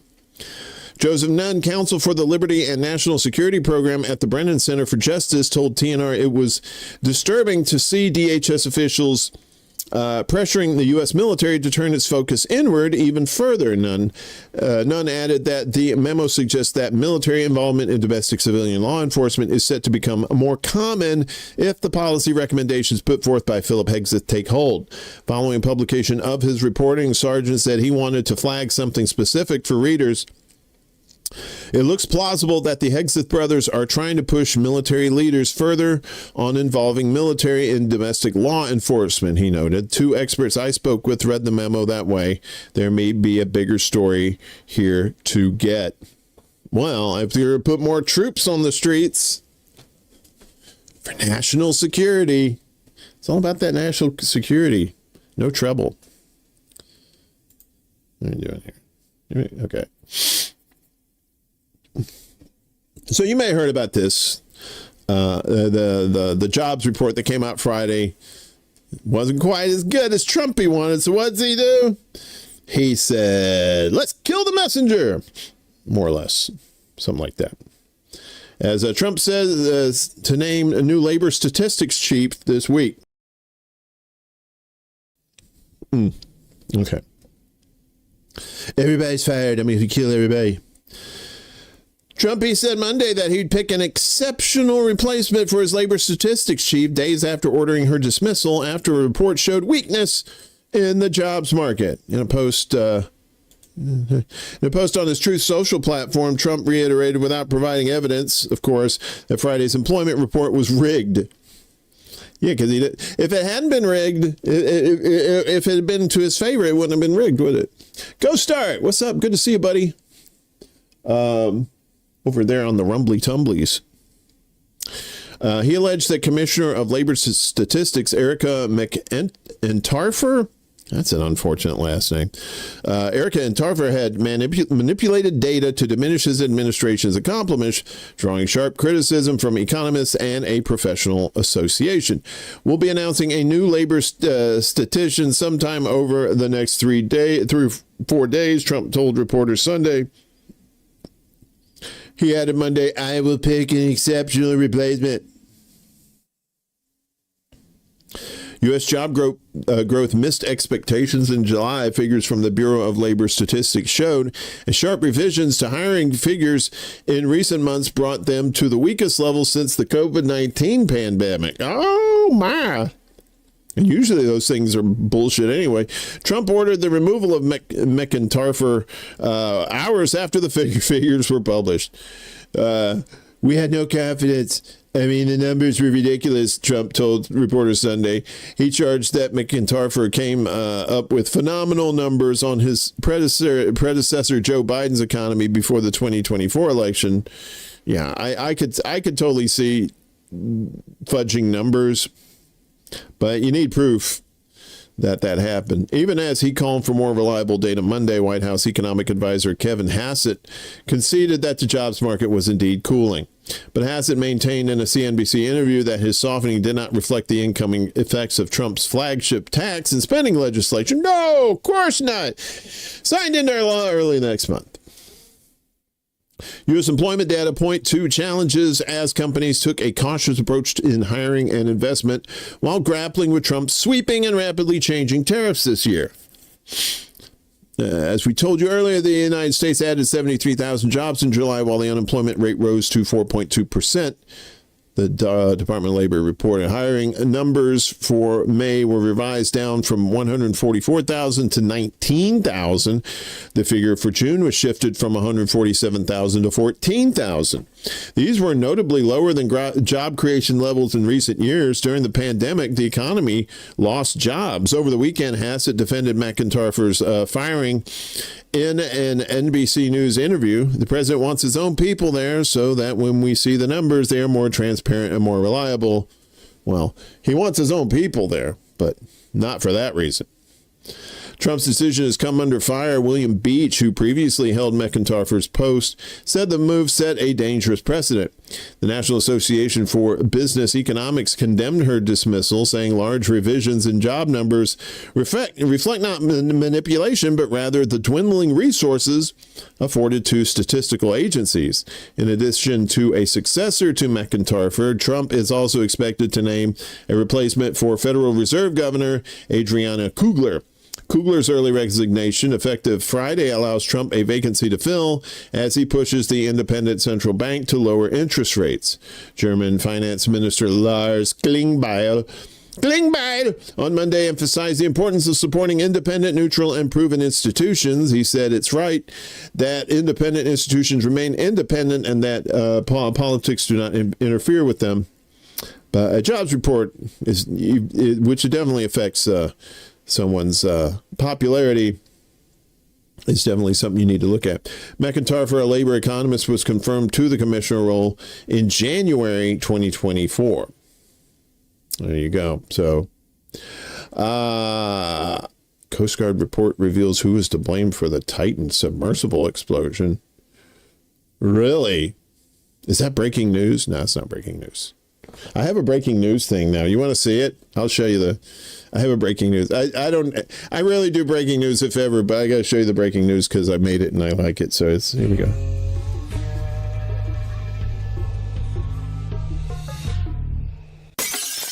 You see it at the end, it breaks because it's breaking. Sorry. I like creating stuff. Yikes, when you see her up close. Ugh, not good. So they're going to waste time with Russiagate again. U.S. grand jury to investigate Russiagate hoax. They're probably going to do that. There she is. U.S. Attorney General Pam Bondi has ordered a grand jury to examine the origins of the Russiagate affair, media outlets reported on Monday. The move follows the release of newly declassified intelligence suggesting that senior U.S. officials may have manipulated intelligence to support unsubstantiated claims of Russian collusion with Trump's 2016 presidential campaign. Yes, that old bullshit again. The Department of Justice has referred the materials to a grand jury. Were these the same materials that's sitting on your desk right now, like the list? To determine whether there is sufficient evidence to support criminal charges, several media outlets reported, citing sources familiar with the proceedings. The Department of Justice declined to comment on the matter, which I'm shocked to hear. They always like talking about shit like that. Since mid-July, Director of National Intelligence Tulsi Gabbard has declassified several documents which she claims show that top officials under then-President Barack Obama worked with intelligence agency heads to discredit Trump and undermine his first presidency even before he took office.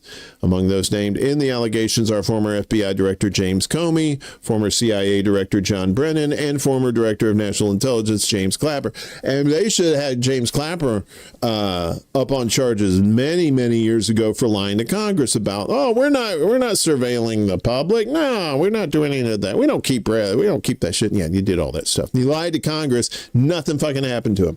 Lied to Congress. So you can lie to Congress. If you're a normal ass person, you lie to Congress, they'll probably put you in jail. But people like that with skeletons in their closet, no.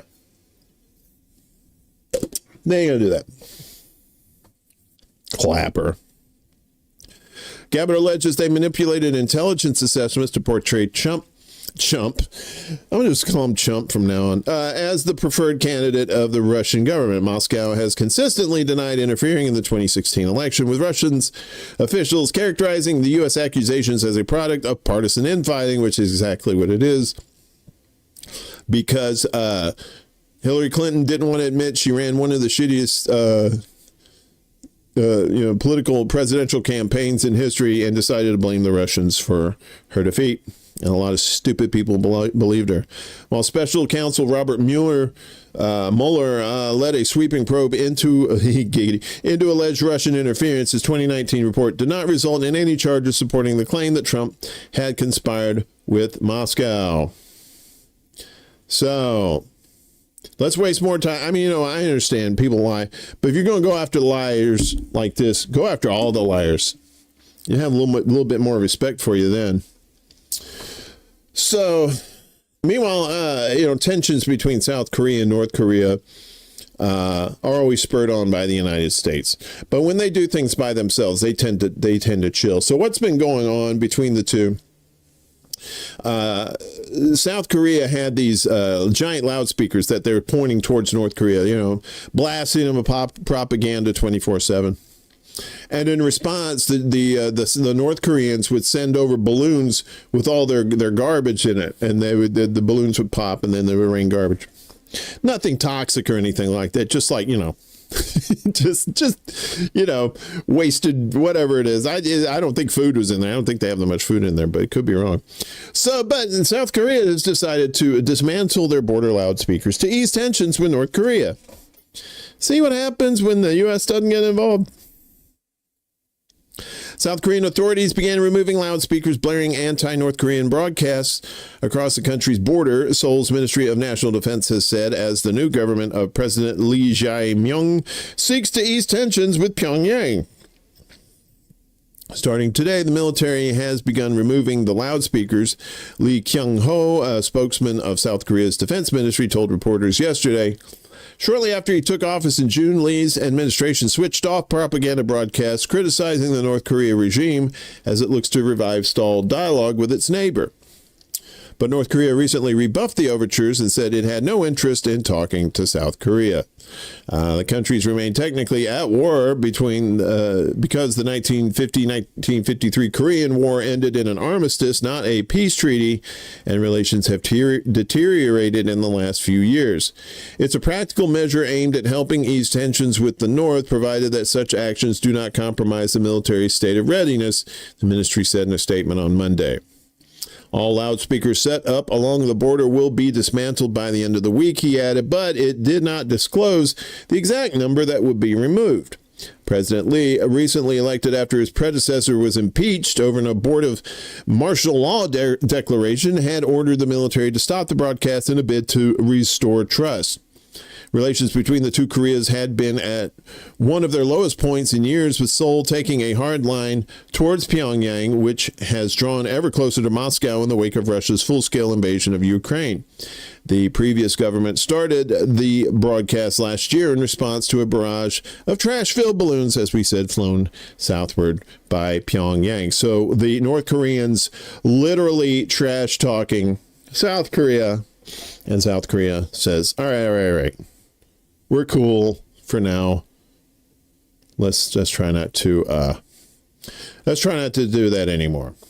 Meanwhile, in Israel, we go back to Israel, unfortunately, and their internal workings there. With the government fires the attorney general, and the high court immediately freezes her dismissal. You say, well, what do we care about Israeli politics or any of this business? Well, I'll show you. Yikes. Sorry. Shouldn't have said that. The government voted unanimously yesterday to dismiss Attorney General Gali Baharav Miara from office following months of confrontation between the two sides, in a decision that will have deep legal and political reverberations, given the government's long-running efforts to weaken the judiciary. Kind of like here, appointing all those weak-ass judges. The move was then frozen by the High Court until the justices can rule on its legality. In a statement after the vote, Baharav Miara called her dismissal unlawful and vowed that she and her office would remain faithful to the law and continue to act professionally and honestly. The government has accused the Attorney General of serially thwarting its will over policy, appointments, and legislation, and asserted that it can no longer work effectively with her, while Baharav Miara has argued she has simply been demarcating what the government can and cannot do under the law. because she's a attorney general.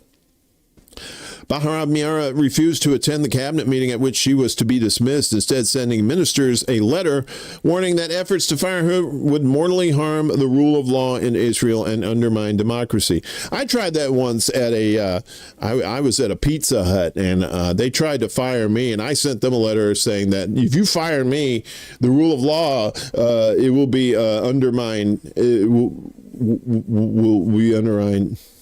Can I get a free pizza before I go? Immediately following the vote, the High Court of Justice issued a temporary order upholding an earlier ruling. The Bahar Miara's dismissal would not come into effect immediately and until further notice from the court. The court also barred the government from appointing a new attorney general and from changing the working arrangements with Bahar Miara until it issues further instructions. The Attorney General is the government's chief legal advisor and also heads the state prosecution and is thus overseeing, that's right, Bibi's ongoing criminal trial. Gee, wonder why he's trying to get rid of him. What's up, Game.Film? What's up, buddy? Free Palestine, yep. From the river to the sea, baby. The court further asserted that the normative status of Bahar Miara's legal opinions on the government remain in effect, referring to the legally binding nature of the Attorney General's instructions to the government regarding its actions. Judge Noam Solberg instructed all sides to respond to requests for interim orders against the government by Thursday and ruled that a hearing on the petitions be heard by the court no later than September 4th. The guy probably has a straw sticking out of his neck and he just drank his adrenochrome. The government had invited Bahar Miara to attend Monday's cabinet meeting to defend her conduct, but she refused to attend, as she refused to attend the two hearings of the Ministerial Advisory Committee last month that recommended her ouster. Instead, she wrote that letter to the cabinet telling the ministers that their drive to fire her would make the role of Attorney General a political position dependent on the grace of politicians, which she said would mortally harm the rule of law and other key legal principles that underpin Israel's democracy. The implication of the process is turning the position of Attorney General with their various roles to one dependent on the good graces of the government, wrote Bahar Miara. This deals a fateful blow to the rule of law, equality before the law, human rights, and the ability of the law enforcement system to deal with government corruption, she continued, saying that this would amount to the removal of one of the only limitations on the power of the government that exists in the Israeli legal system. Communication Minister Shlomo Kari immediately vowed to flout the court's order, saying his ministry would not pay any attention to legal opinions from the Attorney General. And the communications minister, the propaganda guy, said he's not going to listen to the Attorney General. How nice. Justice Minister Yariv Levin indicated a similar attitude during comments his office released from the cabinet hearing, in which he said that an effort by the court to force on the government a political attorney general would be unacceptable. According to Channel 12 News, National Security Minister Itamar Ben-Gvir called on the government to cease working with Bahar Miara immediately following the vote, saying it should stop inviting her to government meetings and halt all cooperation with her. Levin also wrote to Bahar Miara immediately after the vote to inform her of the decision and told her she should stand down rather than try to fight her dismissal. She also insisted that the government had full authority to fire her, regardless of the makeup of the advisory committee the government consulted. You cannot force the government to remain with an oppositional attorney general on procedural technical grounds. They claim that because there is a procedural problem in finding someone to sit on the committee, the government cannot dismiss the attorney general is devoid of all logic. It is impossible to prevent the dismissal on this basis, he argued. In March, the government initiated the process of firing the Attorney General by seeking the recommendation of the professional committee that was used to appoint her in 2022, in keeping with the terms of a cabinet resolution on the matter passed in 2000. But in June, after failing to staff that committee with a former justice minister or attorney general as required under the original process, the cabinet passed a new resolution replacing the entire professional committee with a political panel comprised of 5 cabinet members to consider and then make the recommendation to oust her. So there's more on this. I'm going to have the links up after the show. It's a fairly lengthy article if you want to get more into it there. So basically, they're calling her political because she's actually prosecuting Bibi, more or less how that works. What do we got next? Scotland is making some noise, a little bit of noise. Scotland's First Minister criticizes UK for delaying action on evacuation of Gaza children. So Scotland's First Minister John Swinney has criticized the UK government for acting too late after reports confirmed that hundreds of injured and sick children from Gaza are set to be evacuated to Britain for medical treatment. Up to 300 children could be brought to the UK under the plan, which will reportedly be announced within weeks. Each child will be accompanied by a parent or guardian and siblings if necessary, with the Home Office conducting biometric and security checks ahead of travel, according to the Sunday Times. Gonna make sure no Hamas comes over here. As the Scottish newspaper The National reported, Swinney said he had called for such action nearly a month ago and expressed frustration at the delay. My only regret is that the UK government has taken this long to act, he said. I wrote to the Prime Minister on July 9th to request support from the UK government in meeting the call from UNICEF to provide medical care for children from Gaza. He said the response must now be swift to save lives. I urge the UK government to do everything in its power to move swiftly so that lives can be saved, and Scotland will play our part. Swinney condemned the conditions in Gaza, describing the situation as a humanitarian catastrophe. We have been constantly clear that the suffering being inflicted on the people of Gaza is beyond any justification. People in Gaza are being bombed and left to starve by Israel on a massive scale, he said. The UK government's plans are expected to operate in parallel with efforts by Project Pure Hope, a private group working to bring injured Gazan children to Britain for treatment. Swinney welcomed the move, saying if the UK government is prepared to evacuate Palestinians for medical treatment, it would be entirely welcome. The Israeli army, and there are the numbers there, over 60,000 killed, but we know that's all ridiculous. So staying in the UK, the police warn of mass arrests if Palestine Action protest goes ahead. The crackdown in the UK is unbelievable. So all my friends that are living there, like Anonymous, I think Anonymous is over there. So, they're dealing with that shit too. Hundreds could join weekend rally in support of proscribed group as 300 UK Jewish figures urge Prime Minister to lift the ban.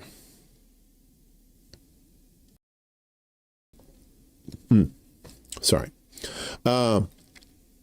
The controversy over the ban on Palestine Action deepened on Monday with police warning of mass detentions if a weekend protest goes ahead. The Met Police made clear it would arrest anyone breaking terrorism laws, as Downing Street urged people not to attend any protest. In a further challenge to the decision to proscribe Palestine Action, 300 left-leaning Jewish figures, including the director Mike Lee and author Michael Rosen, will tell the Prime Minister in a letter on Tuesday that the ban was illegitimate and unethical. Campaigners from the pressure group Defend Our Juries plan to descend upon Westminster in central London on Saturday, carrying placards and posters expressing support for the group, where they are expected to be joined by 1,000 others. They are protesting against Yvette Cooper's decision to ban the organization last month after activists allegedly caused an estimated $7 million or 7 million pounds of damage to jets at RAF Brize Norton. Defend Our Juries is asking those taking part to hold up signs saying, "I oppose genocide, I support Palestine Action." More than 200 people have already been arrested in response to the proscription last month. A Met Police spokesperson said the organizers of Saturday's planned protest are attempting to put the overcrowded criminal justice system under further pressure. We are aware that the organizers of Saturday's planned protest are encouraging hundreds of people to turn out with the intention of placing a strain on the police and the wider criminal justice system, they said. Yeah, right. Like you cops ain't going to be cracking heads and breaking the law yourself. Such poppycock. The Met is very experienced in dealing with large-scale protests, including where the protest activity crosses into criminality, requiring arrests Our officers will continue to apply the law in relation to Palestine action as we have done since its proscription. Anyone showing support for the group can expect to be arrested. Starmer's official spokesperson urged people not to attend any action that is in support of a proscribed group in the UK. Of course, we do not support, and the court has confirmed their continued proscription status. Yum, yum, yum. The Home Secretary previously said that those who seek to support this group may yet not know the true nature of this organization, but people should be under no illusion this is not a peaceful or nonviolent protest group. Sure. Sadiq Khan, who was vocal in urging Starmer to recognize a Palestinian state, declined to weigh in. A spokesperson for the mayor of London said the policing of Saturday's planned protest by Defend Our Juries is an operational decision for the Met Police. On Tuesday, a delegation organized by Jewish Voice for Labor will deliver a letter signed by 300 Jewish figures to Number 10 and Cooper, urging a lifting of the ban on the group. Also signed by the human rights lawyer Jeffrey Bindman, KC, and the playwright Gillian Slovo. It will express horror at the actions of Israel. The letter will say, "We consider the proscription of Palestine action to be illegitimate and unethical. It's time to end the government's hand-wringing over the level of slaughter and suffering in Gaza and the West Bank mixed with tacit support to the Israeli state." The Met is skeptical of claims that thousands of people could turn up on Saturday. The force believes that a total in the low hundreds is more likely. Anyone arrested risks a terrorism conviction. At other events that led to mass arrests, the Met has arrested people, confirmed their identities and home addresses, and then quickly released them on bail so they could be dealt with later. Police resources will be stretched at the weekend, as a large separate pro-Palestinian march is also scheduled for Saturday, and anti-immigration protests are expected. A spokesperson for Defend Our Juries denied any plot to overwhelm the police and the court system, as reported in the Telegraph on Monday. The campaign was not organized by Palestine Action, the spokesperson said, adding that a briefing document was available plenty openly on the Defend Our Juries website. It's great the Telegraph is helping us to spread the word, but there are serious inaccuracies in their story. We are not the ones planning to overwhelm the system, they said. If the Met exercises common sense and discretion and upholds its obligation to uphold the right of people to exercise their rights, then nothing is being overwhelmed. Yeah, it's hard work cracking heads. It's a difficult position for Sir Mark Morley, the Met Police Commissioner, to be in. Based on what has happened on previous occasions, it would be surprising if no one is arrested. But on the other hand, everyone is going to be doing the same thing, and it will be a challenge to arrest more than 500 people, given that we think there are about 520 available police cells in London at any one time. Well, unless they take you to a black ops site. Yeah. That could be. They believe Rowley would be factoring in last week's high court ruling giving permission to the co-founder of Palestine Action to bring a legal challenge to the Home Secretary's decision to ban the group. Other forces exercise discretion not to arrest people at similar protests in Derry, Edinburgh, and elsewhere. They added the protests would take place regularly in the future, they said, adding that it was becoming a badge of honor to be arrested. Defend Our Juries has held discussions with MPs about taking part, but there was a reluctance on the basis of concerns it could lead to suspension from Parliament. We might lose our jobs. About 40 pro-Palestine protesters gathered outside the Labour Party headquarters on Monday evening. Campaigners held Palestine flags and chanted "Shame on Keir Starmer, shame on the Labour Party, shame on David Lammy," while banging steel pot lids outside the office in Southwark, London. One sign displayed by the group read, "We support the legal application to proscribe Palestine action, fight racism, fight imperialism." A Minister of Justice spokesperson said the criminal justice system will always be ready to deal with sudden surges coming through the courts. The Home Office did not respond to questions about the planned protest. Why are you outing me? I didn't read 28 articles. You're doxing me. What is this? The Guardian? See, you can read stuff like this if you know where to glean the information from. They bury all this stuff at the end. They think you're just going to read the first few paragraphs and that's it. You always got to stay for the end. There's always good stuff at the end. How we doing? Everybody good? Yeah, exactly. Palestine Action Heroes. We only got, okay. Oh, yeah. We got one more. One more for the road. So it's our buddy James Lee, and he's talking about what's going on in the UK as far as their internet lockdown for the safety of the children, as it were. So, and it's not exactly what you think it is. If you thought it was just for the kids, well, you're in the propaganda watch block. You know it's bullshit. So here it is, James Lee. He's going to be, he's talking about this. The UK just locked down the entire internet in the name of protecting children. But what is the law actually about? And for those of us in the US, are we next? New online safety rules come into force from today, which will require video sharing platforms to have effective age verification systems in place.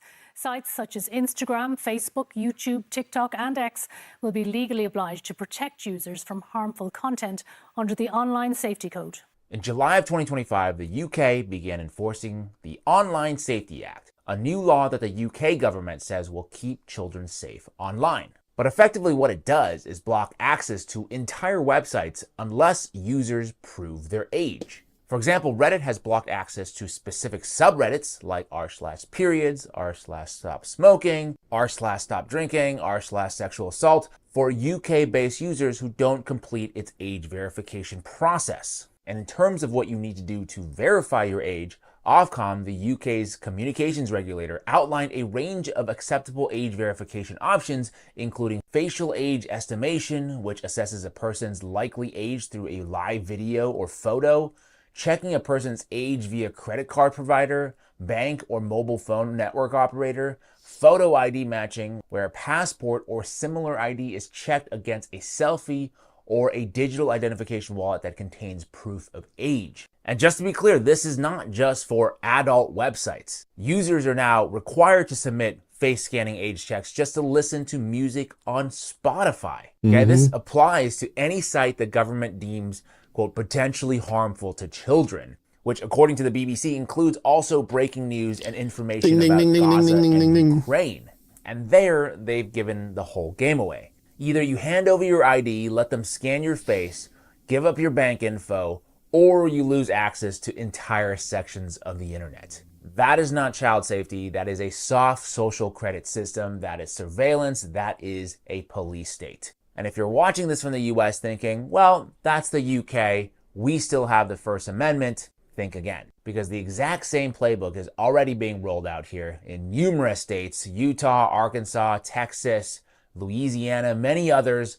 There are laws already in effect requiring adult sites to verify age using a government ID. In Virginia, they want age verification for any site that might expose kids to, once again, harmful content in quotations. Sound familiar? And in a major reversal of past precedent, the Supreme Court very recently upheld a ruling by a federal appeals court that allowed Texas to enforce these state laws that require adult sites to verify the age of their users before providing access. And as with any type of government lockdown, people are going to fight back. In this case, after the UK's age verification rules kicked in, VPN signups exploded, some providers reportedly seeing a 1,400% increase overnight. But here's the thing about VPNs. The government can decide to ban it, of course, which reportedly some officials in the UK have been looking at. Or better yet, they let us use it. Create the illusion of freedom. Because here's the dirty little secret. VPN services all know exactly what you're browsing, who you are, where you are. They just promise not to tell. They love to throw around buzzwords like no logs, military-grade encryption, and anonymous browsing, but here's what they won't tell you. In countries like the UK or the US, the government can legally compel VPN companies to hand over your data if that data exists. And when the government or the police come a-knocking, they usually do tell. So no logs, that is not a technical guarantee. It's just a marketing slogan. Until now. You see, my friend Matt Kim, some of you might know who he is, he just launched the first ever trustless VPN, where they've made it impossible for even themselves to look at your data. We're talking cryptographically verifiable privacy. Your connection is anonymized in a secure SGX enclave. They got state-of-the-art encryption, so your information is never transmitted in the clear, period. They've implemented traffic shields and advanced obfuscation to keep you safe from even the best spies. I'm just going to throw it out there that there might be a certain country out there that owns a boatload of VPNs, and reports are that they might be spying on you through these VPNs. But VP.net is owned and operated in the USA because there are no backdoors, no data, so even if the government shows up, they've got nothing to give. People are people, right? So the only guarantee that a VPN service won't tell on us is if they even don't give themselves that power. And if you sign up today, it's just $5 a month. All you have to do is go to vp.net/5149. I'm gonna level with you. I'm not a fan of doing ads. In fact, I've never done one on this channel for that reason. But this one is just too important not to do because freedom of information is built upon a free internet. And without it, we're going back to the dark ages. So once again, you can sign up right now using my link, vp.net/5149, $5 a month, and it's the only VPN that I trust. That is it for me this week. Let me know what your thoughts are about all of these new age verification laws that are being passed all over the world. Like I said, I'm not against protecting children, but do you think this is what it's really about, or is there something more? Sound off in the comment section below. If you're still here, please take a second to like this video, share it, subscribe to my channel. We're getting so close, I know it, so close to breaking through that YouTube algo jail, and I need your help. As always, I appreciate your time, and I'll see you in the next one. Oh, bollocks. Hey, have you seen my credit card anywhere? My passport, driving licence, any sort of ID, you seen any of them? Where are you, babe? I'm up here, I'm in the toilet. Why do you need your credit card, babe? I'm doing admin. In the bathroom? It's where I do my admin for crying out loud, there's nothing weird about it. He's doing his admin. Check the drawer, is it in the drawer? No, it's not in the drawer. What are you actually doing up there, babe? I've told you once, I'll tell you a million times, I'm doing admin. I'm doing admin. This is where I do my admin. I always do my admin in the toilet. Hey, you do? Yes, I do. That's why I'm most financially literate. Thank you very much. Just weird. There's nothing weird about it. Absolutely not. It is acting weird. Oh, sorry, there's something weird about booking you a holiday, is there? There you go. Secret's out. Well done. No, he wasn't. Now, innit? Hope you're happy. Thank you for fuck's sake. He wanted to watch porn. They needed the age verification. Now, I don't. I didn't like the ad part myself either, so I'm not pushing that either. If you want to investigate that on your own, obviously that's up to you. You do you, boo. But we don't do that kind of shit here. But if it's actually legit, that would be a cool thing, because that's the thing I've heard about VPNs too. It's just that you're only as safe as the secrecy of your VPN provider, right? If they spill the beans on you, what's the point of having a VPN? You know, they can get you like that. Yeah, so anyway, but it's a good information there from James Lee. And that's what they're going to do. They're going to use all these bullshit for safety, for national security, without any specifics, like as to, you know, what they're really going to be doing. So that's it for the hard news stuff. We're back this week. I believe we're going to be back again on Friday with this show. Same bat time, same bat channel. The secret show's coming back too. It'll look a little different, a little bit, just a smidge. Yeah, all the stuff I was doing last week. So, also be sure to check out Kevin coming up probably in about an hour and change, unless he's doing something different. Black Bear News, and you know, of course, he's got his GoFundMe going. He lost his house in the LA fire. So if you can help him out or share out the link, either way, you're doing a good thing for a good dude. I'm sure he appreciates that as well. We got shows coming up tonight. I guess, Willie, are you doing a show tonight if you're still listening? I believe Around the World with D and Friends is coming up too. But before we go, you know, sometimes accidents happen. And, well, you know, we hate to see it, you know, the tragic loss of hot dog life, particularly as a hot dog spill closes a Pennsylvania interstate, right? So these hot dogs. Thousands of frozen hot dogs spilled across Interstate 83 in Pennsylvania, closing the busy highway in both directions after a multiple vehicle collision. State police and 4 separate fire departments responded to the crash this week at an exit in Shrewsbury, Pennsylvania. The Shrewsbury Volunteer Fire Company confirmed on Facebook. This is certainly something we don't hear about every day. Over 1,000 pounds of hot dogs were strewn onto 83 just after 9 o'clock this morning. If you look over here, you can see crews are still trying to clean up the literal hundreds of boxes of hot dogs that are across the highway. This is just quite a sight to see. Right, yeah. So be safe on the streets. You know, don't be a hot dog. You know, if you're trying to catch up to another driver, you must tard your thing. Yeah. The collision occurred around 9:10 a.m. Eastern, and the highways later reopened around 3:45. So when you think about that, like, well, hot dogs on the road like that, well, I mean, isn't that going to cause cavities for the you know, because they didn't brush their teeth afterwards. Au contraire, they did. The toothpaste spill shuts down North Carolina road. Hot dogs and toothpaste lit in the sky. Hot dogs, toothpaste. Look at that shit. That's toothpaste.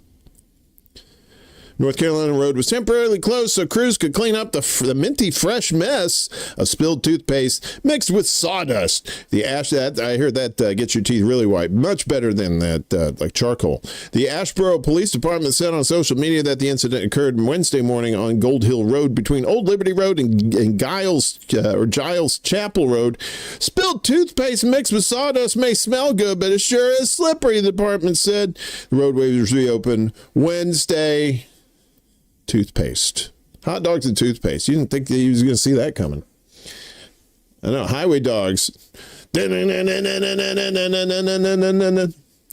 Oh, Willie, good. I might have a show tomorrow on Friday at 7 p.m. Eastern. Angie Moon will be returning to discuss the Jeremy Corbyn's new part. I love Angie Moon. She's sweet potato. We're on a highway to lunch, but at least you'll have clean teeth afterwards if you move over there to North Carolina. All right, that's enough BS for you. I've taken up enough of your time today. I appreciate all you coming out and watching and listening wherever you're at. If you're watching this later, I appreciate it. If you could get me up with a donation down below, I'd appreciate that. All the donation links are down below. You can also become a Patreon member. You could be broke as a joke for $1, or you could be look at you moneybags for $5. Other than that, it's just a difference in the titles. But either way, I appreciate any donations you can give. If you can't donate yourself, if you can, don't donate yourself. Donate money instead, if you can. I'm sure you're cool, but there's a little crowded here. If you can, that's fine. If you can share out the links, I appreciate that as well. And all the support that all the peeps that have given us so far, I really do appreciate it. I don't like asking for money on here, but it helps out. So, you do what you can around here, and I appreciate all your efforts. I love each and every one of you. I hope you stay safe. Like I said, we'll be back with this show on Friday morning at 11 a.m. Eastern, 10 a.m. Central, 9 a.m. Mountain Time, 8 a.m. Pacific Time on YouTube, Rumble, and Facebook. Love each and every one of you. Take care of yourselves. We'll see you when I see you. Peace. This is City Alpha 5. Woo!